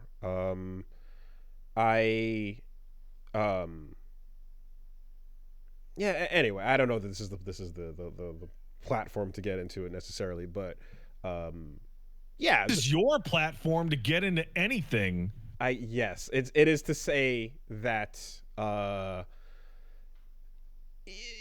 you know, if I'm what's really awesome about Vagabond is these moments that everything slows down and you just go inside the character's mind and their thought process. As you know, they stare at a fucking bug sitting on a log, you know, or they stare at the sky, and they go into these moments of just like considering things in context in life, and you know, and these massive moments of introspection that might not necessarily be conveyed in a documentary or a full telling or in bullet form of these characters' lives and stuff like that. I mean, now it's your turn. It's up to you to look at that bug now, because the manga won't continue. I mean, he said he's interested. We'll see. But again, I mean, I got extremely hype for the insanely. You want to talk about pumping the brakes? The last arc that happens before that manga ends. Spoilers for Vagabond if you're ever interested in tuning into it. Like, the dude stops fighting and becomes a farmer. And it just heavily focuses on the concept of how to grow life out of the ground in a fucking pestilent, famine ass wasteland setting. And they just spend an exhaustive amount of time on those minute details, and that all, you know, reflecting on the type of person he's been up to that point and the difficulty of doing something like this versus what he usually does. And it's completely the opposite of cutting down 100 dudes and being a cool guy, but God, is it fucking awesome and meaningful. And like, yeah, that's the type of thing where I'm like, I love how long they spent on that and how they got going to the conclusions that were drawn from that type of massive detour. So yeah, man, creating life fucking rules. It's good stuff, because you're like, there was nothing, and now there's something, and now there's something, yeah, anyway, so it's good. I like it. We have a plant in the house. It's a new plant. I'm wondering how long it's gonna last. Speaking of new life, are you using any I'm not using shit. Okay, because you can cheat now. Like, there's like apps and stuff you can use to be like, hey, now you should go water it. Pat doesn't believe in plants. well, you're lucky that plants believe in you, because that's what you're fucking breathing, idiot. Yeah. All right. I'll update the podcast when I have to throw the plant away. Sick. Let's take some letters. Hey, if you want to send in a letter, first of all, type it in your email. and then send it to castlesuperbeastmail@gmail.com. That's castlesuperbeastmail@gmail.com. By the way, if you're listening to the podcast live on Monday, June 24th, check out Peach Saliva's stream at 6 p.m. Pacific. There's going to be what the fuck did she call it? A short jork? I don't know what that means. Okay. Okay. We got a short one. All right. Yeah. I don't know what that means. Yeah, we short jorking today, as opposed to the long jorks, which are much more dedicated. She's going through she's doing some streams where she goes through the research process, and bro, there's a lot.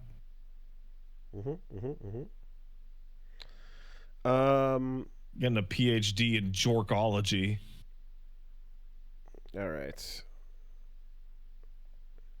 Here's one coming in from Chris, who says, "Dear Witcher Pat and Wild Hunt Wooly, Pat's talk about excess side content in 7 Remake dilutes the good experience vividly. It reminds me of my thoughts on Witcher 3. I think Witcher 3 is a great game, but I also think that you could improve it by actually removing some of the content. The game has multiple tiers of quest complexity, from the main story quests down to the same bandit camps and monster nests, treasure chests, etc. Even quests with multiple rungs down from this hierarchy, you've got a single village with 2 to 3 voiced characters and are very solid. Unfortunately, there are infinitely too many copies of the very bottom of the hierarchy. I made the effort to clear every question mark on the first map and the south half of the second map, and gave up the instant I saw the third map. If Witcher 3 had shrunk the maps down by 25%, dropped several dozen of the bottom tier map icons, the average quality of experience would rise with no additional development assets. Fewer French fries during a meal of multiple different tiers of quality food." So, I feel qualified to talk about this, as I actually completed everything in Witcher 3.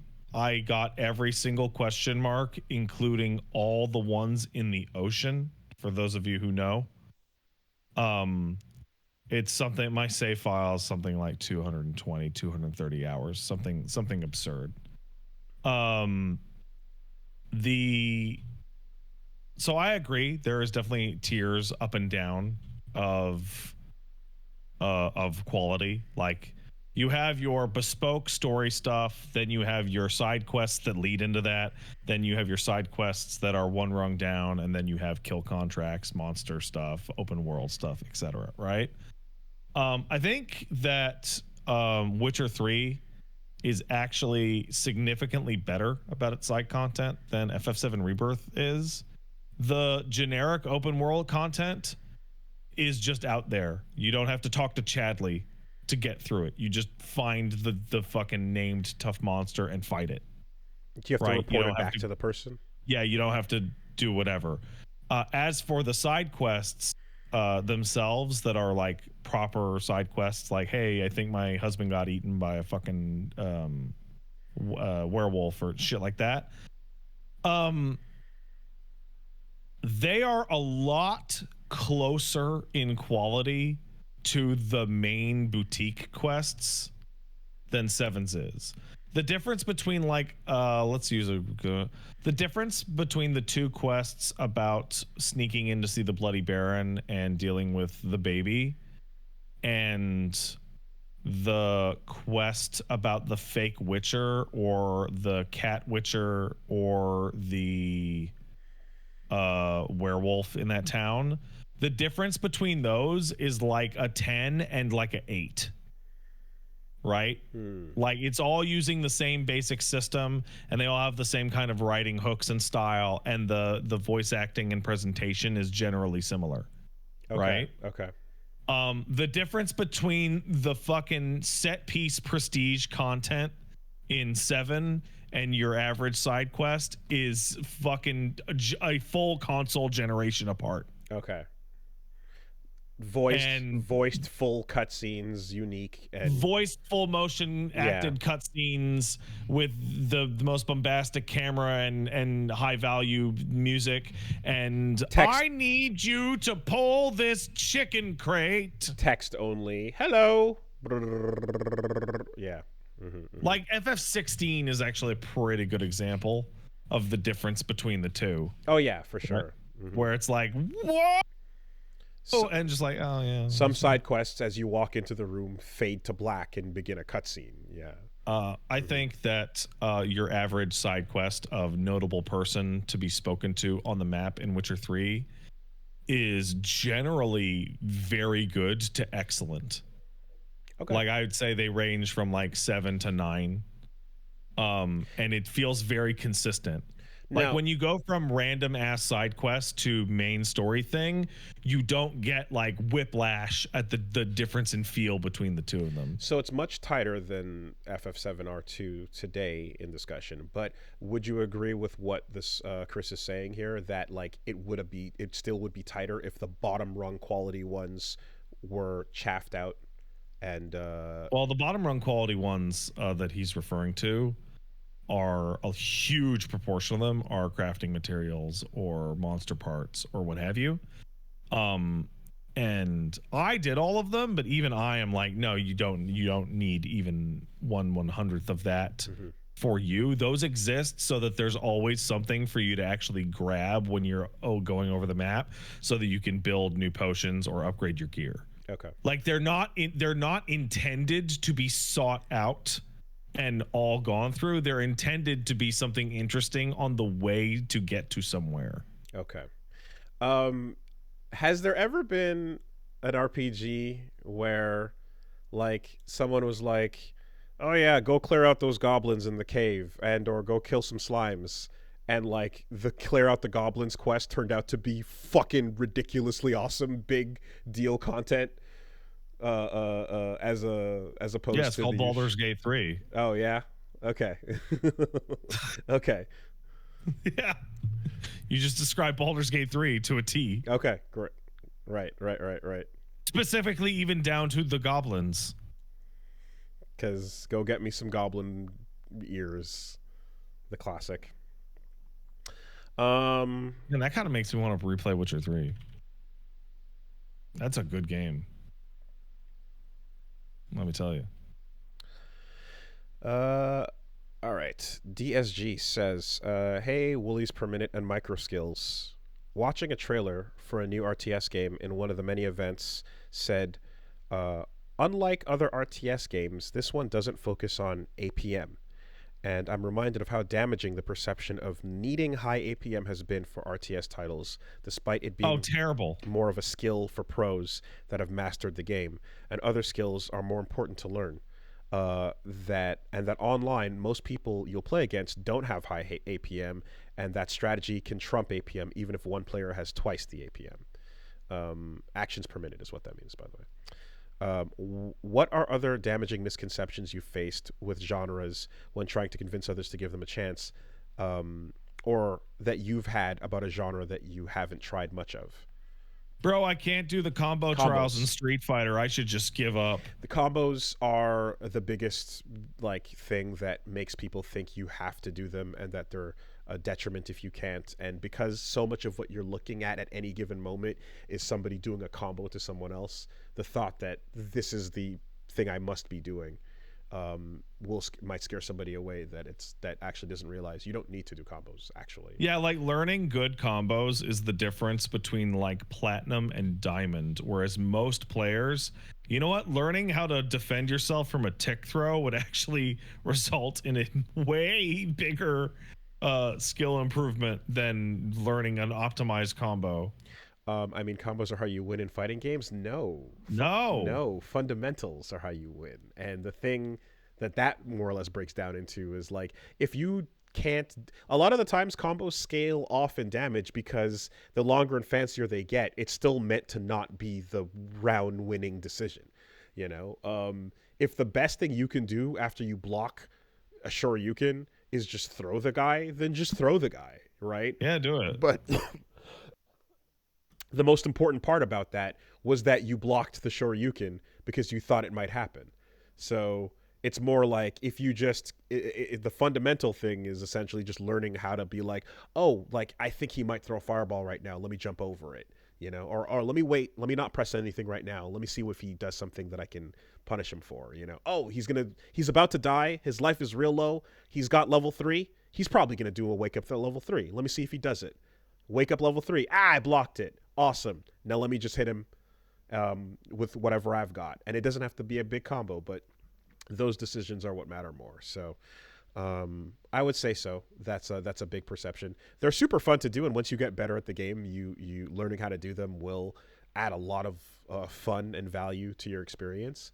But in terms of just thinking you must do them right away, that's a misperception. Ridiculous. That scares people away, and it shouldn't. It's one of those things that happens in 14 where optimizing your rotation is nice. Don't die. Not dying is the biggest source of loss of damage of all you can possibly go with. Yeah, you could have squeaked out one more attack, but you're dead now. And you'll never be able to make up that time loss ever. Not being there is worse than being there and doing poorly. And being slightly worse. I would say I have my perception on the other side from of FPS games is I feel like if I can't trace properly and or like get good at instant like hit scan, accuracy and things like that's detrimental to my ability to play a lot of first-person shooters. I think it depends, of course, if you're PvE versus PvP. If I'm talking about Doom, that's a very different story compared to like an Overwatch type situation. But Overwatch in teams is where I kind of learned like, oh fuck, like me doing aiming practice, and stuff, and all these little tracing exercises and things was like, I'm like, I didn't even know about the skills I didn't have, going into this, and that shit was intimidating. Definitely. I forgot what that website was that lets you like it's a training room environment, but it lets you set it to emulate any FPS, and like it'll feel and follow the the relative rules and controls and stuff of like given if you're playing Overwatch or Counter-Strike or whatever, and then learn to trace a moving object while you're moving and all that shit. Trying to think of anything else for this. Aim Labs. Yeah, any like a lot of the as a general, like I mean, we mentioned FPS and fighting games, but just like thinking that in order to succeed at any level requires a extremely high level of expertise out the gate is self-defeating and ridiculous. Like learning baby steps is actually more important than the big super good steps. Like I totally agree with the email as well. I think RTS and APM is probably the worst. Like that killed me off of playing StarCraft 2 way back in the day. Because like I would like watch like Day 9 shit, and then I would watch like how to get good at StarCraft, and it would just be light years beyond what I was capable of doing. That's so funny because my StarCraft experience was just like story mode and then versus against my neighbor and the kids I went to church with and my cousin and brother, like we just played amongst each other. And so I never had any concept of online high level play skill, anything. It was just, what can I do to beat fucking Hardy? You know what I mean? Like, how can I stop his shit with my Protoss? Okay, cool. He's doing this, I'm gonna do that. And like everyone just kind of winging it. No pressure in that situation whatsoever. Just basement play, Yeah. All right, last one. It would be nice to see more RTS games that were fucking more chill. Like, you know what? I disagree with it now, and for fighting games it's different, but I understand why Capcom was like, no, slower Street Fighter is better. It's chiller and more relaxed. It's not as exciting. I mean, I learned how much. I mean, I talked many times about my whole Warcraft 3 experience and getting overwhelmed, but I also learned that I really enjoyed turn-based strategies, like Oh yeah, it's great. a good bit more, because of the fact that they were turn-based and they gave me a chance to kind of, chess piece play as opposed to pressure play, and it's the feeling I get. The things I didn't like about active time battle, but I do prefer about just a regular turn-based thing, is like I like being able to, plan my turn a lot more, and then finding out about like Hybrid Heaven taught me that, and then Advance Wars and those games, and I was like, oh, I enjoy this a lot more actually than when it's real time, All right, let's take one more. What do you got? Ian says, hey, Willie and Pat. Like Willie, I recently picked up a Poly Mega. I was at my wife's parents' house, recently started dumping her old Sega Genesis collection onto it. She had a copy of Ronald McDonald's Treasureland Adventure, and when I popped it in, I saw it was developed by Treasure, makers of noteworthy titles such as Gunstar Heroes and Radiant Silvergun. I had to actually play it, and the game's pretty good. Actually a decent platformer. Can you think of any high-profile or all-star developers that made great licensed games that absolutely didn't deserve to be good at all? So this is a question. Those Aladdin games are pretty good. Yeah, I mean, there's a list, right? There's a list that we've talked about pretty much forever in the industry. I feel has GoldenEye is the peak of that. King of the Hill. GoldenEye is one of the greatest. Like, why was that as good as it was? Should have made a GoldenEye King of the Hill. That would have been awesome. And to that extent, N64 with WCW versus NWO, all the way through to Def Jam, like licensed things that just like, oh, the Aki engine did all the heavy lifting. Awesome. Oh man, you know what game should have sucked ass? Fucking Escape from Butcher Bay. Chronicles of Riddick.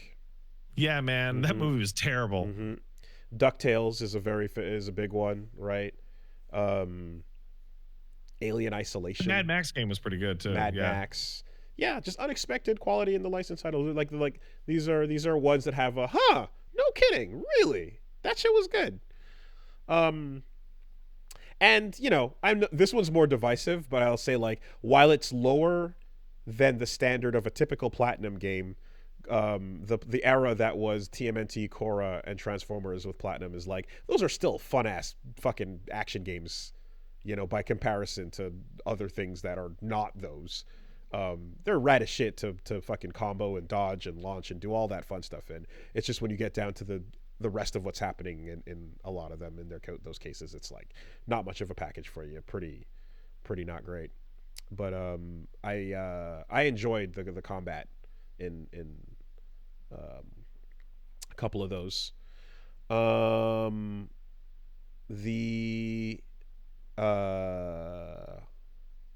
Yeah. I feel like there was more on the N64 that just kind of unexpectedly worked out. Anyway. Wasn't there also like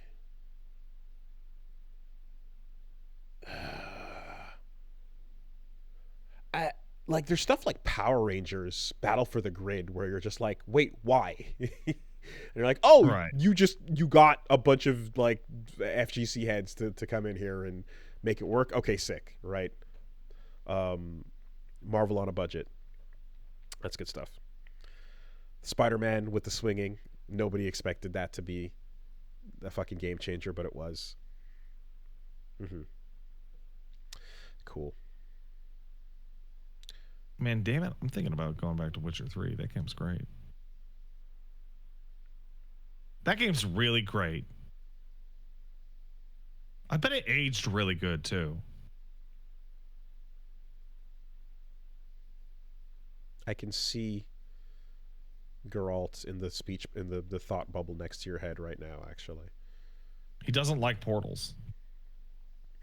All right, that'll do. All right. You have fun, everybody. Bye-bye. Later.